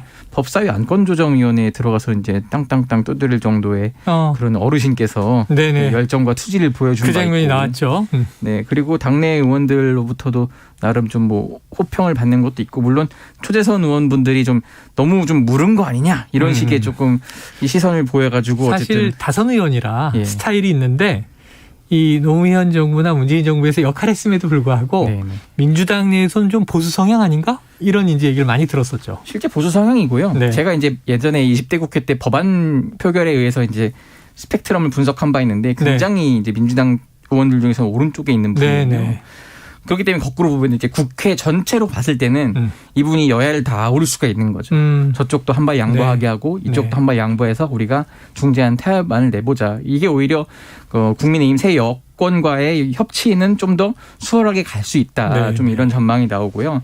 그리고 내부적으로 이러더라고요. 순리대로 가야 한다. 그러니까 이제 굉장히 어른이에요. 국회의장은 네. 사실 근데 나이가 이제 47년생으로 꽤 많은 분이시고 네. 지금 후보들 중에서도 최다선이기 때문에 사실 어른이 먼저 하는 게 또 맞지 않겠냐 이런 당내 분위기가 좀 지배적이었다 이렇게 설명드릴 수 있습니다. 그래요. 그래서 일단 뭐 박빙이라기보다는 많은 표, 과반 이상의 표를 얻었으니까 무난하게 선출됐다 이렇게 봐도 좋을 것 같습니다. 자, 최근에 이런 일이 있었네요. 국민의힘 김기현 전 원내대표가 국회 30일 출석 정지 징계. 듣기에는 굉장히 강한 징계 아니야? 그런데 검찰 수사권 폐지 법안 입법 과정에서 자, 법사위원장석을 점거했다. 이런 이유라고 해요. 자, 그래서 국민의힘은 이제 발목 잡기에서 독재다. 사실 이제 의회 독재론 계속 얘기를 했었는데 이게 또 민주당 심판론으로 연결이 되는 거죠? 네. 그러니까 이제 국민의힘의 전략 자체가 조금 초점이 바뀌었다고 볼 수가 있는데 이게 굉장히 중요한 변수였던 한덕수 국무총리 인준 이후부터 그렇게 된다라고 보시면 될 것 같아요. 그러니까 한덕수 국무총리 인준 전에는 민주당이 발목 잡기를 한다. 요 프레임에 전력을 다했거든요. 근데 그 이후에 이제 당 지도부에서 내놓는 그런 발언들을 보면은 이제 원구성 협상 문제를 계속 거론을 하고요. 네. 그리고 뭐 임대차 3법 단독 강행 처리했다. 이런 얘기들을 또 하고요. 그리고 검수완박 법안, 이제 검찰 수사 기소권 분리 문제에 대해서도 입법 독주를 통해서 희대 악법을 만들었다. 이런 식으로 공격을 하거든요.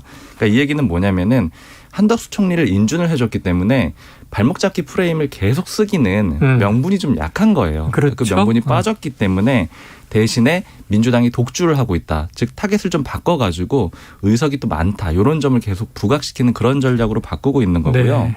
지금 국민의힘 내부에서는 사실은 이 원구성 협상 문제도 예전에 총리 인준 문제랑 좀 비슷하게 바라보고 있어요. 그러니까 총리 인준 문제 같은 경우에는 총리 인준 안 해주면 그럼 민주당은 지방선거에서 대표할 것이다. 그리고 반면에 인준을 해주면 우리는 구성이 되니까 좋다. 이런 식의 전략이었거든요.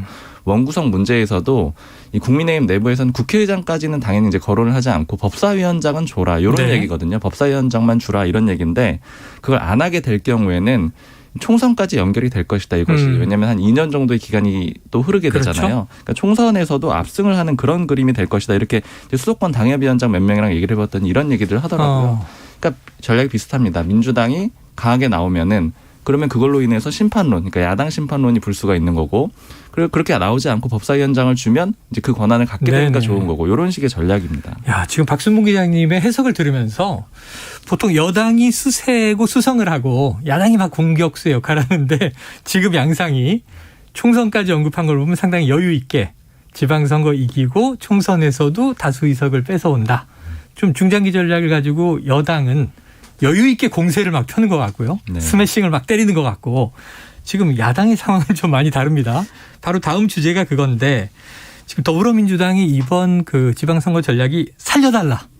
읍소 전략이에요. 오늘 당장 박지원 공동 비대위원장의 대국민 사과가 나왔는데 육성으로 듣고 오겠습니다. 100번이고 1000번이고 더 사과드리겠습니다. 염치 없습니다. 그렇지만 한 번만 더 부탁드립니다.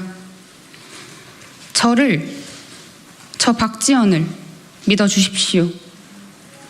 우리 편의 큰 잘못은 감싸고 상대편의 작은 잘못은 비난하는 이 잘못된 정치 문화 바꾸겠습니다. 민주당을 팬덤 정당이 아니라 대중 정당으로 만들겠습니다. 다른 의견을 내부 총질이라 비난하는 세력에 굴복해선 안 됩니다.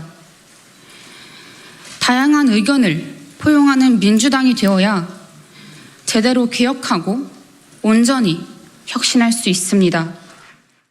네, 많이 잘못했고 염치 없지만 한 번만 더 부탁드린다. 다른 의견을 내부 총질이라 비난하는 세력에 굴복해서는 안 된다. 팬덤 정치를 비판했고요. 대중정당으로 거듭나겠다고 호소를 했습니다. 사과문의 배경, 오늘 이 사과가 어제 공지에는 없었다고 하니까 없었죠. 이 배경에 대해서 좀 취재된 뒷얘기가 있어요? 뭐 막 거창한 뒷얘기는 아니고 오늘 일정을 다 취소하자. 네. 기자회견을 해야겠다. 이렇게 좀 마음을 먹었다고 하더라고요. 네네. 그래서 지도부에 이제 뭐 협의됐다기보다는 일방적으로 얘기를 했죠. 내일 이런 기자회견을 하겠습니다. 근데 이제 실상은 공동 비대위원장이긴 한데 실제 의사봉은 박지원 위원장이 갖고 있어요. 네. 당 비공개 회의 때 보면은 박지원 위원장이 더 윤호중 비대위원장보다 상석에 앉아요. 비중 있게. 네, 그 정도로 지금 실제 당대표다 이렇게 보시면 되고 그렇기 때문에 당대표가 나서 기자회견 한 거다 이렇게 이해를 하시면 되는데 그러니까 현장을 다녀보잖아요. 그러면 알 거예요. 이제 그리고 이분이 이번만 다녀본 게 아니라 대선 때도 막판에 유실 다녀봤어요. 다녀보면은 그때와 지금과 확연히 다른 분위기를 바로 이제 체감을 할 거거든요.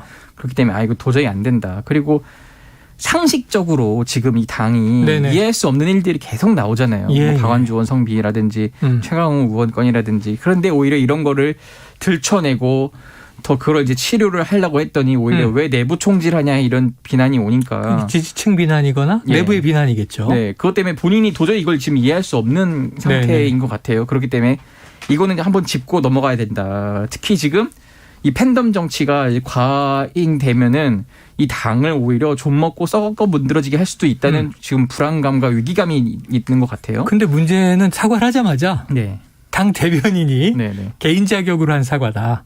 당의 공식 입장 아니다 이렇게 선을 그었어요. 이제 그 아마 좀 스텝이 좀 말이 좀 꼬였다고 저는 뒤늦게 다시 들었는데 그분도 그러면 안 되죠 사실. 지금 엄연히 당 대표 신분이고 오늘 뭐 혼자서긴 했지만은 어쨌든 당대표 지금 비상대책위원장 비서실장인 장철민 의원도 있었고 이제 뭐 정무조정실장도 있고 다 같이 나왔어요. 어쨌든 그런 식으로 해서 그 1시간 뒤에는 또 이제 김동연 경기지사 후보가 사과가 또 나왔어요. 결은 다르지만 민주당 정치 혁신을 해야 한다 같은 얘기를 했거든요. 그럼 정말 절박하고 절실하게 느끼는 분들은 그렇게 한다는 거예요. 그러니까 어떻게 다른 말로 표현하면 또 읍수 전략일 수도 있죠. 근데 내부 총질 돌아오는 건 내부 총질이다 이거는 저 친구 이제 6월 1일 지나면은 이 당에서 안 볼 사람이야. 이런 내부 분위기도 좀 없진 않다. 이게 좀 있는 것 같아요. 자, 언급돼서 한 가지 더 해보죠. 자, 박 비대위원장이 뽑은 칼이 이른바 86그룹 용태론. 이건 뭐 이전에도 나왔던 얘기인데 당수의 신안에 이 내용을 포함해서 이번 주에 발표하겠다. 자, 이게 당내에서 따라주겠습니까? 분위기는 어때요?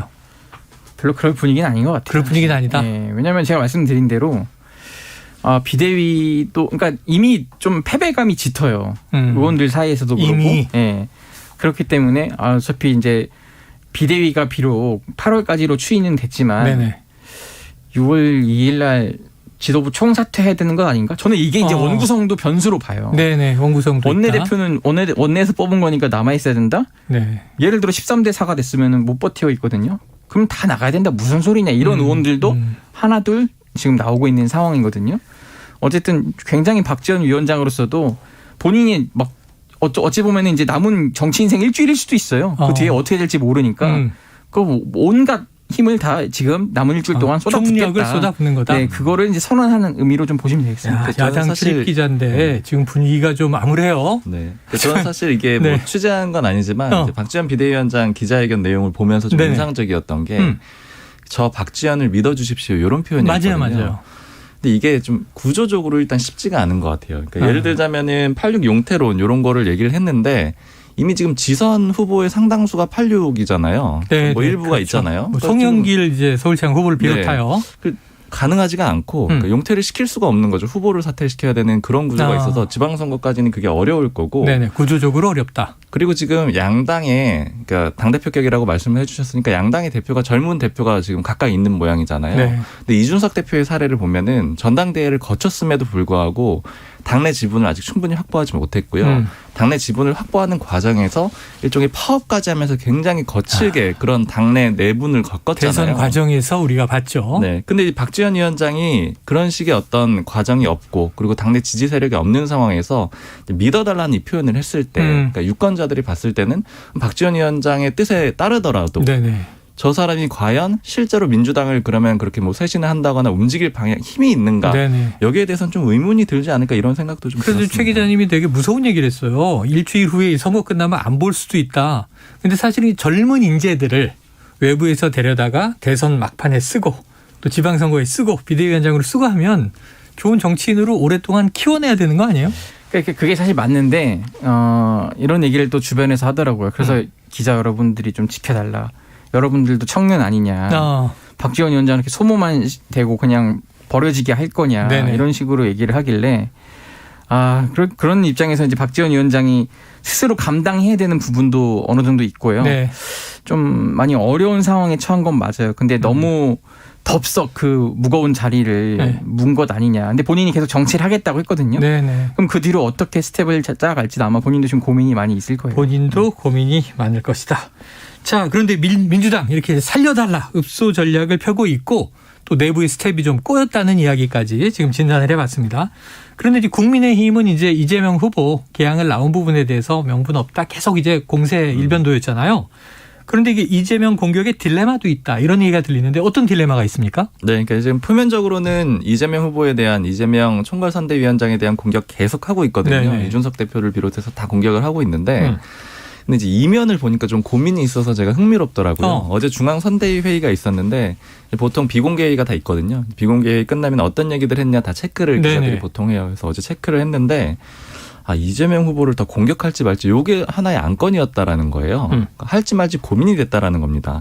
표면적으로는 너무 공격을 하고 있어가지고 제가 그럼 왜 그런 거냐, 왜 고민이 되냐 이렇게 물어봤더니 지금 국민의힘 내부적으로 지방선거 분위기가 상당히 괜찮다라고 보고 있어요. 네. 성비 사건이라든가 여러 가지 민주당의 내부적인 어려움 악재. 때문에 더 여러 가지로 도움이 되고 있다라고 보고 있는데 이런 상황에서는 가장 중요한 게 민주당 지지층이 투표를 안 할 거라고 국민의힘에서도 보고 있거든요. 그러니까 그 사람들이 이탈하게 되면서 자연스럽게 우위를 점하게 되는데 근데 국민의힘이 나서서 이재명 후보를 그러니까 상징적인 인물이잖아요. 이제 제가 장수를 때리는 거다 이렇게도 표현을 한 바가 있었는데 계속 때리게 되면은 투표장에 안 나오려고 했던 그러니까 실망해서 안 나오려고 했던 민주당 결집한다. 지지층들이 이거 너무 심한 거 아니야? 이거 우리가 좀 지켜줘야 돼. 뭐 이런 식으로 해서 결집을 할 수 있지 않을까 이런 고민을 좀 했다라는 거예요. 정치 쉽지 않아요. 네, 근데 다만 지금 이게 어느 쪽이 좋을지, 그러니까 때리는 게 좋을지, 명분이 없다고 계속 부각하는 게 좋을지 이게 좀 고민이 되다 보니까 그렇다고 놔둘 수는 없고. 네, 그래서 어제 결론을 못 내렸다고 합니다. 그래서 일단 기존에 하는 그 방식대로 그대로 가고는 있는데 네네. 이것도 일종의 이제 강원 전략의 하나의 이제 고민이라고 볼 수가 있습니다. 야, 그 사이에 몇 대까지 때려야 우리에게 득이 되고 그 이상 때리면 우리에게 실이 돌아올까? 그걸 어떻게 알겠어요? 이제 치러봐야 하는 거지. 자, 이 민주당 지금 힘듭니다. 어제 봉화마을에 이제 여야가 총출동했고 특히 민주당은 마지막 좀 이제 총집결이라고 할까? 이런 모습이었는데 이 문재인 전 대통령 내외 모습을 봤잖아요. 이게 워낙 그 이재명 지금 후보도 또 고전을 하다 보니 문재인 전 대통령 역할론이 나와요. 어떻게 가능합니까? 뭐 어제 이제 어떤 분들 말로는 충분치 않았다고 좀 섭섭하다고 말할 수도 있겠지만은 본인이 할 수 있는 한 좀 열심히 하신 것 같아요. 그러니까 예를 들어 이게 이재명 후보의 입을 빌렸지만 사진을 찍어두면 혹시 쓸 일이 있을 수도 있지 않겠습니까라고 해서 먼저 찍자고 했다는 거예요. 네네. 그래서 도시락 식사를 했다고 하고. 예, 도시락 식사도 하고 해서 이재명 후보와 문재인 전 대통령이 같이 사진도 찍고 그뿐 아니라 김동연 후보도 같이 이제 사진도 찍고 그런 식으로 이제 좀 이제 소위 말하는 문재인 마케팅을 좀 활용한 거고 아마 뭐 측근인 윤건영 의원은 좀 부인하긴 했는데 또 다른 청와대 출신의 한번 관계자를 만나서 어제 들어보니까 문 전 대통령이 생각보다는 많이 SNS 같은 걸 통해서 메시지를 낼 수 있다. 예전에 몇 주 전에도 그 평산마을에 이제 일요일 날 조금 뭐 그런 식으로 뭐 자유나 뭐 이런 걸 얘기를 했잖아요. 어쨌든 그런 식으로라도 메시지를 낼 수 있다. 이제 본인이 좀 이런 얘기를 하더라고요. 문재인 전 대통령 굉장히 지지율 높게 끝났고 나는 정말 잘했고 열심히 했는데 왜 정권이 바뀌었을까? 이거에 대한 고민이 계속 많이 있는 것 같아요. 지금까지도. 아마 분석을 좀 깊게 생각하는 분이라서 할 수 있겠죠. 그런 차원에서 본인이 이건 좀 아닌데 싶을 때는 한 번씩 좀 브레이크 거는 식으로 메시지, SNS 정치를 할 수 있다. 근데 이제 지방선거 전까지는 얼마나 많이 할지 모르겠어요. 네네. 다만 그 이후에라도 민주당 안에서라도 당이 좀 이상한 방향으로 잘못된 방향으로 갈 때는 좀 어느 정도 방향타 역할은 할 수 있지 않겠냐. 또 이런 전망까지 조심스럽게 나오곤 있습니다. 자, 퇴임 후 지금 너무 짧은 기간 지방선거가 닥쳐와서 선거 메시지는 쉽지 않겠다는 생각이 들지만 앞으로의 역할이 있긴 있을 것이다. 자, 지금 이제 가장 격전지는 경기입니다. 이 김은혜 후보, 김동연 후보. 그런데 지금 이 김은혜 후보의 KT 청탁 의혹, 자녀 시민권 문제 지금 고소고발 많이 하고 있죠.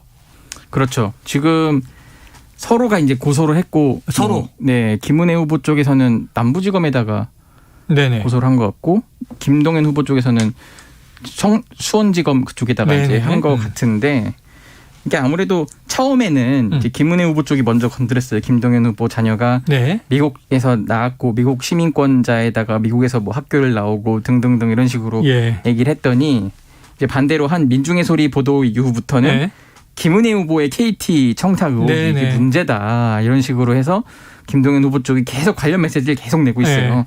이거 그 채용 비리 아니냐 뭐 이런 식으로도 지금 프레임을 잡고 있고. 근데 이게 지금 나와버리니까 오늘 새벽에 토론회에서도 김은혜 후보는 거의 답변을 잘 안 해버리더라고요. 그런 전략을 짜고 있어서 이게 실제 표심에는 어떻게 영향을 미칠지 모르겠어요. 다만 김동연 후보 쪽에서는 최대한 이걸로 지금 노를 젓고 있다. 왜냐하면 채용 문제 이런 거는 또 청년들의 공분을 살 수 있는 내용이잖아요. 그런 식으로 선거를 하고 있다. 자, 네거티브로 또 흐른다는 이제 비판도 있습니다만, 자, 이 김은혜, 김동연 후보 양자 토론을 하려고 하면 방송금지 가처분 신청이 날라와요. 이게 바로 강영석 후보의 강영석 변수인데. 강영석 변수, 박 기자님 끝까지 갑니까? 어떻게 작용할까요? 사실 이제 국민의힘에서 강영석 후보한테, 그러니까 김은혜 후보가 강영석 후보에게 손을 내미는 그런 그림은 거의 없을 것이다. 저는 이렇게 이제 보고 있고요. 내부 분위기가 그렇습니다. 지난주에도 전해드렸었고, 그리고 지금 어제 토론회 보니까 이제 강영석 후보는 김남매라고 부르더라고요. 김동연, 김은혜를 김남매. 네, 이렇게 표현 거기에서 나오듯이 둘 다 동시에 공격을 해요. 이제 강영석 후보도 이제 사실상 뭐 이 단일화를 좀 염두에 뒀다기보다는 동시 공격을 하고 있는 그런 그림인데, 다만 이제 단일화 그런 그림은 아니더라도 강영석 후보가 일종의 이제 드랍을 하면서 뭐 일종의 자연스러운 단일화 이런 것까지는 가능성은 있을 것 같은데요. 또 다만 이제 강영석 후보가 상당히 많은 후원금을 받았거든요. 22억 원 정도 이렇게 받았는데, 또 사퇴를 하게 되면 이제 후원해준 사람에 대한 그런 좀 면이 서지 않기 때문에 이 좀 쭉 갈 가능성이 높지 않을까 이렇게 보고 있습니다. 야, 이거 지켜봐야 될 것 같네요. 드랍을 안 할 것 같기도 하고 완주할 것 같다. 예, 지금 생각보다 강영석 후보가 허경영화되고 있어요. 이제 정당을 만든다고 하잖아요. 이런 식으로. 그러니까 본인 팬덤을 이용해서 계속 앞으로 영향력이나 세과시를 하지 않을까, 이런 전망이 민주당 쪽에서 나오고 있습니다. 이거 허 후보가 들으면 발끈하실 수도 있어요. 지켜보도록 하죠. 어떻게 흘러가는지. 자, 불사조 기자단 박순봉 경향신문 기자, 최영창 세계일보 기자 함께했습니다. 고맙습니다. 감사합니다. 최영일의 시사본부는 여러분과 함께합니다. 짧은 문자 50원, 긴 문자 100원이 드는 샵 9730. 라디오 어플 콩과 유튜브는 무료로 참여하실 수 있습니다.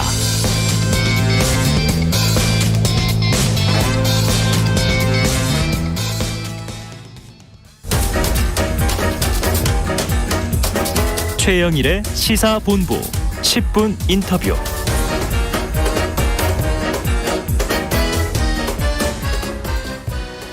자, 시사본부 매일 이 시간 청취자분들께 드리는 깜짝 간식 선물 오늘도 준비되어 있습니다. 코너 들으시면서 문자로 의견 주시는 분들에게 불고기 버거 세트 보내드릴 거고요. 짧은 문자 50원, 긴 문자 100원이 드는 샵 9730으로 의견 많이 보내주세요. 자, 오늘은 10분 인터뷰 시그널이 나오네? 뒤에 그러셨을 텐데 6일 지방선거 8일 앞으로 다가왔습니다. 뭐 이제 사전투표는 내일 모레 걸피고요. 여야 모두 지지층 결집에 총력을 다하는 모습인데 자, 일주일 앞으로 다가온 지방선거의 남은 변수와 지방선거 판세. 자, 오늘도 민주당이 상당히 좀 악재, 불리한 얘기, 패색이 짙다. 그래서 이분을 모셨습니다. 정봉주 더불어민주당 정개특위 공동위원장 나오셨습니다. 어서 오세요. 예, 안녕하세요. 정봉주입니다. 아직도 계속 도사로 활동하시는 거죠? 그럼요. 뭐 한번 도사는 영원한 도사고 법사보다는 도사가 조금 더 위라 그러니. 오늘 기가 막힌 전략들을 좀 쏟아내실 겁니까? 그렇진 않고 이제 상황을 좀 분석을 할 필요는 있죠. 네. 그리고 민주당이 지지율이 빠지고 있는 이유, 그리고 지방선거는 도대체 무슨 정치적 함의와 의미를 갖고 있는지 네네. 그거 알면 이제 지금 민주당 지지율이 빠진다고 막 고통스러워하는 분들 이 별로 이게 고통스러운 일이 아니구나. 그런 얘기를 할 수가 있죠. 전공법이세요. 그럼요. 그리고 단도직입적으로 처음부터 말씀을 드리면요. 지방선거에서 지면 민주당이 몰락하나요? 지방선거에서 지면요. 네네. 윤석열 정부를 견제해야 된다고 하는데 지방선거에서 이기면 견제하고 지면 견제를 못하나요? 아니잖아요. 네. 그걸 갖고 두리뭉술 비빔밥처럼 섞어갖고 정체성 없는 비판과 정체성 없는 자기 비판을 하다 보니까 국민들이 혼란스러운 거예요. 네네네. 자, 그런 걸 정리를 좀 해야지. 이번 선거는 민주당이 기본적으로 약세일 수밖에 없는 선거고 질 수밖에 없는 선거인데 왜 거기다 그렇게 많은 정치적 함의와 의미를 부여하려고 노력을 하지? 갑자기 얘기를 하시니까 그런가 지금. 그럼요. 지금 팔랑귀인데. 지방선거의 결과가 행정부를 견제한다라고 하는 건 정치학 교재 어디든 없어요. 없다. 뭘 견제합니까? 이미 견제할 힘을 갖고 있는데. 자, 행정부를 견제하는 건요. 결론입니다. 행정부를 견제하는 건 입법부예요. 입법부다. 국회다. 국회인데 국회 이미 170명이 무너졌지만 150명 이상, 165명 정도를 민주당이 잡고 있거든요. 네네. 국민들이 다 알고 있어요. 야, 당신들 견제할 힘이 이미 있어. 그 견제할 힘을 잘 쓰면 윤석열 정부가 잘못하고 있을 때 그 견제할 힘을 쓰는 게 당신들이 할 일이지. 이번 지방선거에서 이겨야 된다고 우리가 지면 큰일 난다라고 하는 거 징징거리는 소리로 들리는데. 네네. 아니 이미 힘이 주어졌는데 그래서 지방선거는 이겨도 그만이고 져도 그만인 선거예요. 그리고요. 우리 국민들이 선진국 대열에 진입해 있고 자, 정치는 아직도 선진국 대열에 못 들어간 것 같아요. 제 느낌에는. 여전히 중진국을 벗어나지도 못하고 있는 거 아닌가라고 하는 생각이 드는데 뭐 이제 일본은 후진국이고 그러면 여기에서 국민들은 선진국 국민이거든요. 선진국 국민들은 예를 들어서요. 이런 거 들으면 이제 민주당 지지자들은 좀 발끈할 건데 우리 지역의 구청장이요. 국힘이 구청장인지 민주당 출신이 구청장인지 모르는 분들이 그 지역 주민들의 50%입니다. 어느 지역에 사시죠? 저 동작구인데요. 예, 동작구 그다음에 정치 고관여층은 정치 의식 수준이 대단히 높기 때문에 MC라고 계시잖아요. 네네. 우리 최용일 박사 같은 경우는 아시죠? 다른 지역을 늘 논평하고 분석하느라고 모르네요. 동작구는 민주당인가요? 국힘인가요? 아니 국회의원은 알아요. 민주당 국회는 알지만 구청장은 지난번에 서초구만 빼놓고 민주당이 다 압승해서 이겼는데 2018년에. 그렇죠. 그런 총론만 알고 있지 우리 지역의 구청장이 누구냐? 민주당 국회의원 출신이었는데 누구였지? 이름 석자를 모른단 말이에요. 그건 뭐냐면요. 조금 더 파고 들어가면 민주당 출신이 구청장을 하나 국힘 출신의 구청장을 하나 이제는 재정 갖고 장난치는 그러한 구청장의 시대는 선진국에서 못한다는 거예요. 되게 허를 찌르시네요. 그래서 지역 주민들의 삶은요. 민주당이 되나 국힘이 되나 큰 차이 없습니다. 왜? 국민들이 워낙 똑똑하기 때문에. 그래서 지역 주민들을 위해서 재정 함부로 쓰지 않게 되면 여러 가지 시민운동단체들이 또 견제를 하거든요. 자, 들어오시자마자 아주 새로운 논법을 구사하셔서 이게 진행자가 어리버리하고 있으니까 저희 청취자분이 질문을 하나 주셨어요. 청취자 7970님, 정봉주님, 그래도 선거에 민심이 반영돼서 승패 얘기 그런 거 아닐까요? 민심에 대해서는 어떻게 생각하십니까? 지금 이제 민심인데 그 선거의 유형을 또 분석을 해야 됩니다. 그래서 모든 사람들이 다 내 맘 같지 않거든요. 네네. 그럼 대통령 선거는 어떻고 국회의원 선거는 어떻고 지방선거는 어떻고 이게 이제 분석이 돼야 되는데 자, 이 세 개 선거를 말씀드렸어요. 세 개 선거 중에 투표율이 제일 높은 선거가 어느 선거죠?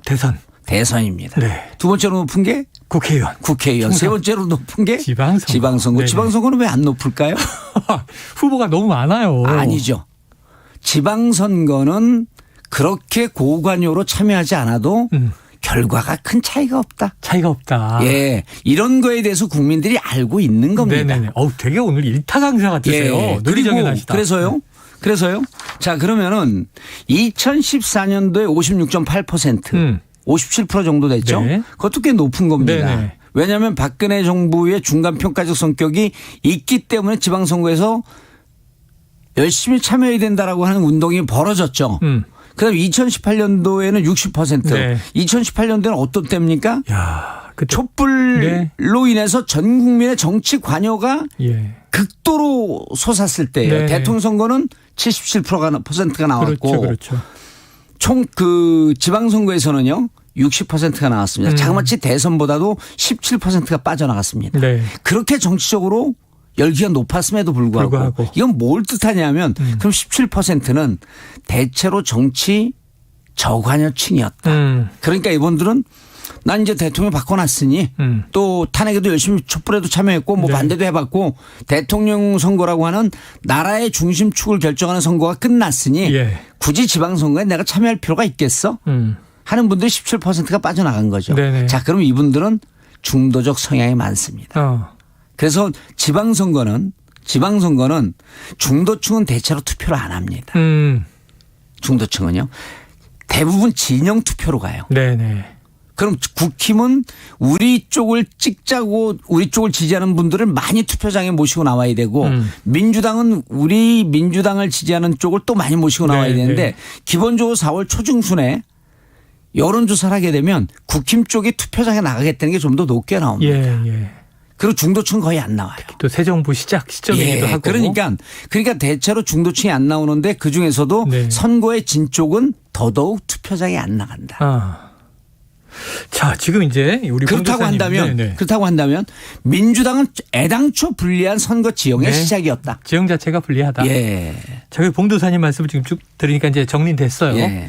자, 지난 대선에서 민주당이 패배했지만 어쨌든 국민의힘 윤석열 대통령 행정 권력을 잡았고 지금 뭐 민주당은 2020년부터 입법 또 권력을 잡고 있고 이제 힘의 균형은 있다. 그런데 이제 지방선거에서 지금 매일 나오는 얘기가 이거예요. 민주당의 고민. 아까 말씀하신 대로 열세다, 불리하다. 그러다 보니까 이재명 총괄 선대위원장의 책임론도 있고 아까 말씀하신 쿨한 방식으로 질 수도 있고 이길 수도 있어. 그럼 좋은데 패배하면 민주당 내에 자중질환이 벌어질 것이다. 이렇게 또 바라보는 관측들. 최근 민주당 지지율이 급락하면서 우리 후보들이 전체적으로 어려운데 저라고 예외는 아닌 것 같다. 즉 민주당이 이렇게 열세에 처하게 된 원인도 한번 봐야죠. 그렇죠. 이제 보면은요. 조중동과 이제 보수 언론을 보는 의원들이 민주당 내에서도 많습니다. 네, 뭐 출연도 많이 하시고요. 그런데 언론을 보고 쫓아가는 정치를 하게 되면 늘 지는 정치를 하거든요. 그러니까 본인의 정치 철학을 갖고 정체성이 분명해야 되는데 아까 제가 드린 말씀은 중도층 투표하지 않는다. 그러면 선거 전략은 나오는 거거든요. 네네. 우리의 적극적인 지지층에 소구하고 호소해야 된다. 그런데요. 자, 몇 가지 사건이 있었죠. 이번 오면서. 첫 번째 뭐가 있었냐면 검수완박 법안 통과가 있었습니다. 이 법안 통과가 있자마자 보수 언론 및 중도 언론에서 난리가 났어요. 독주다. 이렇게 지금 강성 지지층만 바라보면 어떡하냐. 강성 지지층은 없습니다. 적극 지지층이 있을 뿐이죠. 강성 지지층이라고 하는 표현을 쓰는 순간 이건 가짜 프레임에 쌓인 거죠. 자, 검수완박이 그 법안이 통과되고 난 다음에 전체적으로 민주당 지지율은 빠지지 않았습니다. 안 빠져요. 그러면은 결국 보수 언론에서 봤던 검수완박 때문에 민주당 지지층이 돌아서고 있어. 중도가 돌아서고 있어. 이 말이 대체로 거짓. 맞지 않다. 맞지 않는 거죠. 그런데 그다음에 이제 무슨 일이 있었냐면요. 투표율이 벼랑한 11%에서 13% 정도 이렇게 쭉 빠져요. 민주당이. 왕창 빠집니다. 그때 어떤 일이 있나 봤더니 한동훈 법무부 장관 청문회 때 시쳇말로 똥볼러들이 똥보로 찬 거죠. 한 방이 없었다. 그러니까 한동훈은 안 된다라고 하고 이것은 검찰공화국이다라고 민주당에서 프레임을 딱 놨는데 네. 그런데 전설의 칼제비가 법무부 장관으로 들어와? 그리고 민정수석도 없앴어? 그렇다고 한다면 검찰이 사정 권력을 다 쥐겠다는 거 아니야? 라는 문제제기를 민주당에서 했단 말입니다. 그러면은 한동훈 들어왔을 때 여러 가지 비위 사실과 의혹이 있기 때문에 그것을 칼날 송곳 검증을 해야죠. 네네. 못했잖아요. 네. 그러면 국민들이 보기에 지지자들이 보기에 민주당 실력 없는 거 아니야? 네네. 당신들 뽑아줬더니 2020년서부터 180석 만들어줬더니 뭘 하고 있었어? 그냥 당신들끼리 즐기고 있었던 거 아니야? 라고 하면서 지지층에서 적극 지지층이 실망해서 빠진 거예요. 네. 이 빠지는 와중에 또 뭐가 있었냐면 박원지 의원 사건이 있었죠. 성비위 문제가 터졌어요. 예, 요 두 가지입니다. 그러면 자 이제 그러고 이제 또 하나 뭐가 있었냐면요. 네. 한덕수 총리 건이 있었죠. 예, 인준철이. 47일을 끌었습니다. 네. 근데 처음엔 안 된다 그랬어요. 근데 느닷없이 임박해서 된다 그랬어요. 그러니까 지지자들이 뭐라고 얘기하냐면 그럼 처음부터 협조해주고 잘하는지 보고 문제를 제기하겠다라고 하는 이 스탠스가 옳은 거지. 네. 김대중 대통령이 87년도에 대선 내 지고 난 다음에 노태우 정권이 민주주의를 하면 협조하겠다 이랬어요. 네. 1년 딱 지난 다음에 못하니까 내가 반대해야 되겠다. 이런 스탠스를 취하든 아니면 처음부터 한덕수 안 된다 그러지 않았습니까? 네. 부적격이라고 했으니까. 부적격이라고 했고 한동훈 안 된다 그랬고 정호영 장관 후보자 안 된다고 했는데 느닷없이 임박해갖고 한덕수 인준으로 돌아선 거예요. 맞아요. 그러니까 민주당 지지자들이나 민주당을 바라보는 분들은 자 보수의 진보에 호소하든지 중도에 호소하든지 쫓아갈게. 당신들이 판단을 하면. 근데 지금은 정봉주 같은 사람은 진보 우리 지지층에 호소하라고 하니 그래도 당신들이 결정을 해서 일관되게 가면 쫓아갈 터인데 47일 동안 안 된다 그러다 마지막 날 된다 그래? 이 갈팡질팡하면 뭐지? 우리를 이렇게 헷갈리게 만드는 것은 우리 편을 상대로 뭐 EPL 프리미어리그가 왜 우리 편을 상대로 페인팅 모션을 이러한 한탄이 나오는 겁니다. 처음부터 된다고 하든지 한덕수 우리 노무현 정부에서 총리를 지냈고 자 우리는 협조하겠다. 그리고 일단 대통령이 됐기 때문에 1년 정도의 한의문 기간을 갖고 정말 검찰공화국을 간다고 한다면 그때부터 우리가 대여투쟁을 빡세게 하겠다. 또 아니고 반대하겠다고 계속 그러고 검찰공화국이라 그러더니 또 느닷없이 찬성해. 이날 당원들이 많이 빠져나갑니다. 지금 말씀에 그냥 시원하네요. 변수 딱딱 짚어주시고 이해가 됐는데 오늘 상황 이거 저 너무 궁금해서 이거 좀 여쭤보고 해법을 얻어야 되겠어요. 박지현 더불어민주당 상임선거대책위원장 공동 비상대책위원장 자 100번 1000번 사과드린다. 대국민 호소문 발표했습니다. 86그룹 용태론 이번 주 안에 발표하겠다 이런 얘기도 했어요.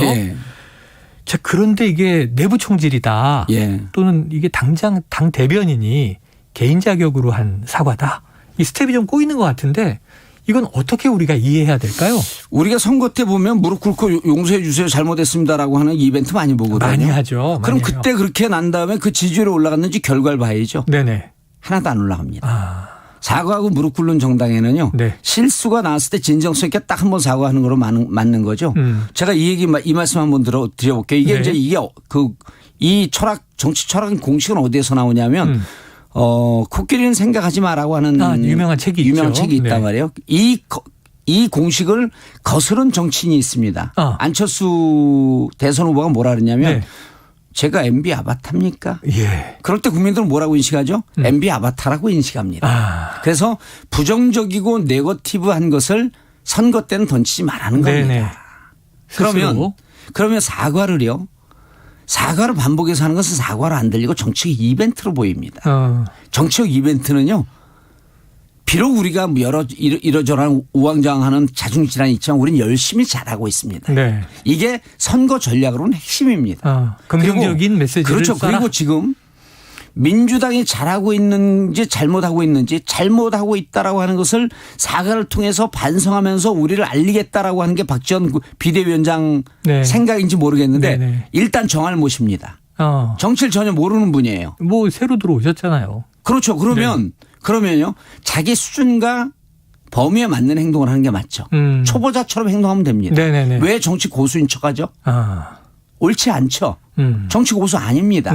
그리고 이 상황에 진보에 호소할 건지 중도에 소구할 건지 이런 기본 공식도 모릅니다. 네네. 그러면 지금은 전체적으로 우리가 민주당이 잘못했습니다라고 박안주권 때도 그러고 한동훈 때도 그랬고 한덕수 입장 바뀔 때도 네. 약간 당에서 그런 입장이 나왔으면 그걸로 끝나는 거죠. 그리고 지금 86 용태론이요. 지금 86 때문에 지방선거에 투표를 안 나옵니까? 이거 아니거든요. 제가 아까 지적했잖아요. 네네. 한동훈 문제 있고 박원준 문제 있고 한덕수 문제 있을 때 네. 빠졌다. 이거는 통계로 공식적으로 나옵니다. 예.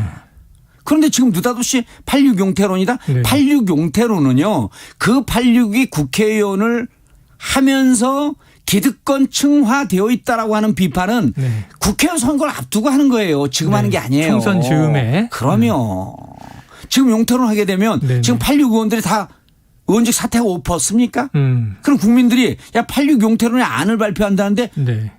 당장 실현 가능성이 있어? 또 86 대부분이 지금 지방선거 후보로도 많이 뛰고 그럼요. 있어요. 아니 용태를 어떻게 하지? 그리고 네. 86 때문에 지금 지지율 떨어진다는 근거는 어디에서 온 거지? 그래서 여기서 전문 용어가 나오는 게 이건 목미? 네. 이거야말로 그 헛발질을 해야 되는 겁니다. 네. 사과도 반복되면요. 국민들이 오늘 예. 우리 지지자들이 그러잖아요. 뭔 사과를 이렇게 선거 때 잇따라서 하냐. 이건 네. 사과가 아니라 짜증나는 이벤트다. 네. 하지 말았어야 되는 거죠. 이해가 됐습니다. 예. 선거 전략 전문가로서 연이은 사과 이거 안 좋다. 패착이다. 제가 긍정적인 메시지 해라. 전략 전문가이기도 하지만 네. 사실은 정치 철학 전문가입니다. 정치 철학 전문가. 전략은 네. 철학적 베이스먼트를 갖고 있지 않으면 맞아요. 전략이 살 수가 없는 거죠. 홍보 잘 하시잖아요. 네. 그래서 지금은 민주당이 어차피 투표율이 낮아지는 국면 이번에요. 네. 55에서 57 가면 맥시멈입니다. 55에서 왔다 갔다 할 거예요. 55가 안 나올 수도 있습니다. 그럼 그렇게 되는 상황에서 어디로 우리가 방점을 찍을 것인가라고 네네. 하는 전략이 민주당에는 없는 게 문제입니다. 갈팡질팡하는 게 문제예요. 네네. 어떨 땐 이쪽으로 갔다 어떨 땐 저쪽으로 가는 게 문제인 거지. 지금 86 용태론요. 저 86 기득권 카르텔 이거 문제 제기하는 사람이지만 네. 지금은 아니다. 자, 이런 거죠. 네. 중요한 말씀이세요. 이런 거죠. 중간고사 시험이 내일 모레인데 기말고사 공부하고 있는 학생이에요. 네. 옳지 않습니다. 네, 옳지 않다. 예. 지금 얘기를 해주셨어요. 괜찮네요. 정치 철학자 봉도사님. 네. 이야기를 이제 아주 명쾌한 이야기를 듣고 계십니다. 자, 요 고민 좀 또 해결해 주세요. 이재명 후보 총괄 선대위원장 끌어안았죠. 선거 전체에 대한 책임도 있죠. 인천 계양을 해서도 또 본인은 당선을 위해 뛰고 있죠. 그런데 지금 이제 여론조사가 좀 심상치 않다 보니까 그래서 오늘 박지원 위원장 이제 사과가 나왔다 이런 얘기도 있고. 그런다고 올라가지 않습니다. 네네. 자, 이재명 후보가 막판 일주일 27일, 28일은 계양과 인천에 집중한다. 근데 또 전국구를 뛰어야 되잖아요. 어떻게 보세요? 이재명 후보의 딜레마. 저는 그 이재명 후보가요. 계양에서 압승한다라고 하는 게 최고의 전략입니다. 네네. 다른 지역 갈 필요 없어요. 왜냐하면요.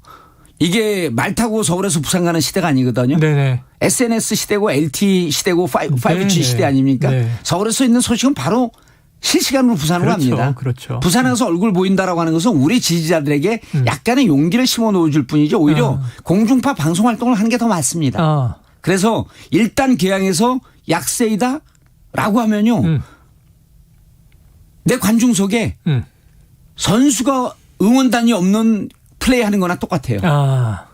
이재명 후보가 계양에서 이기는 게 가장 강력한 응원입니다. 네. 그렇기 때문에 지방에서 뛰는 분들도 야 이재명 후보가 압승한대. 그러다 보니까 그 여파가 인천도 가고 경기도 가서 다시 힘이 나고 있대. 우리 지지층이 나가면 이기는 거야. 네네네. 정봉주 얘기가 중도층은 이번에 투표 안 나온대. 한 17%에서 20% 날라간대. 네네. 그래 그럼 우리 주위에서 우리를 찍었었는데 나 이번엔 실망스러워서 안 할래. 그렇지만 그렇다고 하더라도 우리가 지방선거 그렇게 참패하면 어쨌든 뭐 지역도 지역 내부에서 견제하게 되면 우리 생활의 예산이 좀 빠져나가지 않겠어? 라는 아주 생활 밀착형 그런 설득을 하는 게 맞다. 그리고 이재명 후보는 계양에서 이기는 전략으로 가는 게 맞다. 자, 지금 딱 이 막판 일주일 중에 계양과 인천에 집중할 예정이다. 지금 이 전략은 이재명 후보에게 전달하셨군요. 아니 그러지 않습니다. 이재명 후보가 무슨 얘기를 했냐면요. 투표해야 이깁니다 있잖아요. 네네. 제일 정확한 판단이에요. 투표해야 이깁니다. 그래요. 투표해야 이긴다.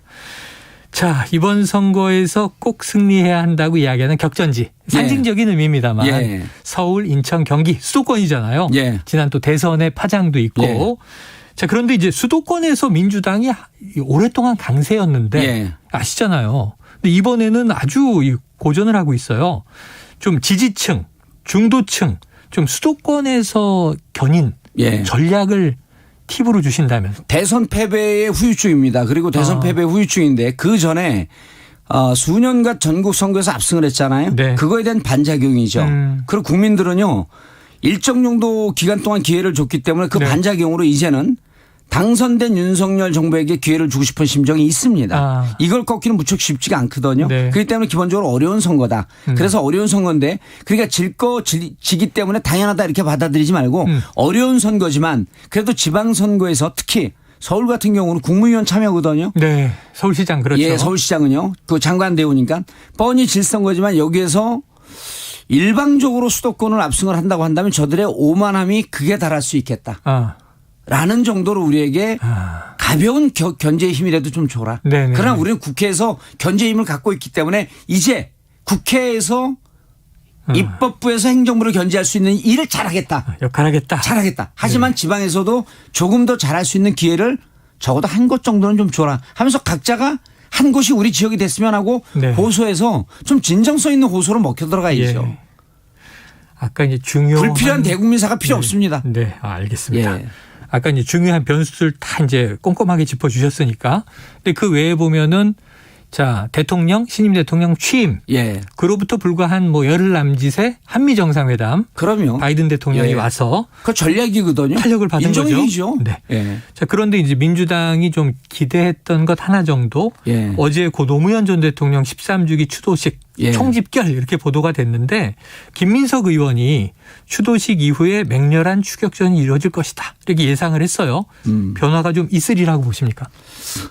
조금 반등의 기회가 있겠죠. 왜냐하면 노무현 대통령께서 그 서거하신 이유가 검찰의 강압적 수사거든요. 네네. 그런데 이 검찰 수사의 특수부 수사의 한 축을 담당하고 있었던 윤석열, 한동훈이 행정부의 중심 축을 잡고 있는 세상에 왔는데 노무현 대통령의 죽음을 한 번쯤은 상기시켜야 되지 않을까라고 하는 게 국민들에게 일정하게 리마인드 시키는 효과가 있으면 좀 올라갈 거고. 근데 네. 워낙 그 노무현 대통령께서 역사의 족적이 크기 때문에 네. 그 정도의 리마인드 힘은 있는 것 같아요. 울림과 파장은 예, 있다. 그래서 그렇지만 이제 이것이 전체적으로 취임한 이후에 20일 만에 치러지는 이 그 거대한 파도를 네. 꺾기는 쉽지 않다. 꺾기는 쉽지 예, 않다. 그래서 이것을 지는 것이 마치 민주당이 몰락하는 이런 것으로 너무 과잉 반응하는 것은 불필요하다. 네. 예, 지면 그리고 지고 참패하면 그 자리에서 다시 태풍 이후에 재건과 복구의 이런 준비를 하는 것이 맞는 거지. 네. 이번에 온 힘을 다해서 이번에 지게 된 마치 민주당이 끝나는 듯한 이러한 등은 국민들도 결코 동의하지 않는다. 왜? 아까도 말씀드렸지만 입법부 170명의 권한을 갖고 있기 때문에 너희들은 이번 선거에 져도 크게 지는 건 아니야. 네. 라는 심리가 있거든요. 그렇기 때문에 정말 국민들이 이해 가능할 정도로 아주 디테일한 부분에서 선거 전략을 잘 짜고 들어가야 된다. 네. 예. 알겠습니다. 총론은 안 됩니다. 강론에 그래서 강해야 됩니다. 시간은 이제 얼마 남지 않았는데 예. 오늘 봉도사님의 그야말로 이거 수능 보기 전날 특강 같은 예, 느낌이에요. 원포인트 쪽집게. 일타 강사가 쫙 정리해 주셔서 이대로 이제 민주당이 좀 예. 실행을 해서 그래서 민주당 남은 선거운동 기간. 하시는 분들이요. 네. 편하게 하세요. 편하게 하라. 예. 초조해하지 말고 징징거리지 말고 편하게 하세요. 예. 네, 징징거리지 말라. 예. 이게 국민들한테 좋은 국민들이 징징거리는 거 압니다. 자, 그러면은 지금 열세라는 환경도 분석하셨고 예. 할 수 있는 건 요 정도니까 최선을 다해라. 예. 그럼 결과를 광역 17곳을 기준으로 예. 어떻게 예상하세요? 그거는 법사들이 하는 겁니다. 도사 가는 게 아니에요. 흐름을 알고 네네. 결과는 이제 함부로 얘기하면 안 되죠. 그래서 전체적으로 어려운 선거이니 네. 지금 뛰는 분들에게 장하다라고 하는 박수를 보내고 싶다. 네네. 예. 장하다. 예. 일단 결과는 유권자가 판단할 것이고 그렇죠. 예. 지금 뛰고 있는 그리고 후보들은 우리 지지자들에게 장하다. 많이 투표장에 나와 주십시오. 읍소하는 게 딱 맞습니다. 네, 우리 지지자에게 투표장에 많이 나와달라.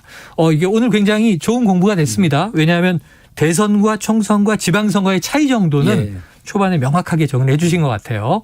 왜 이 지지 또 투표율이 낮은지 어떤 특성을 가지고 있는지 오늘 아주 유익한 말씀이었는데 여야 막론하고 오늘 이 프로 코너 들으시는 분들에게 선거에 도움이 크게 되시기를 기대해 봅니다. 자, 지금까지 정봉주 더불어민주당 정개특위 공동위원장이지만 저희는 도사도사 봉도사 정치 철학자 모시는 것 같아요. 오늘 말씀 고맙습니다. 예, 감사합니다. 예, 자, 최영일의 시사본부 오늘 준비한 소식은 여기까지입니다. 불고기 버거 세트 받으실 분 말씀드릴게요. 5493-4484-1732 6089 3951 3013 4651번. 야, 불고기 버거 세트 받으실 분들 많네요. 맛있는 오후 간식이 되시길 바라고요. 오늘 준비한 소식 여기까지 마무리를 하겠습니다. 저는 내일 오후 12시 20분에 다시 찾아뵙도록 하겠습니다. 지금까지 청취해 주신 여러분 고맙습니다.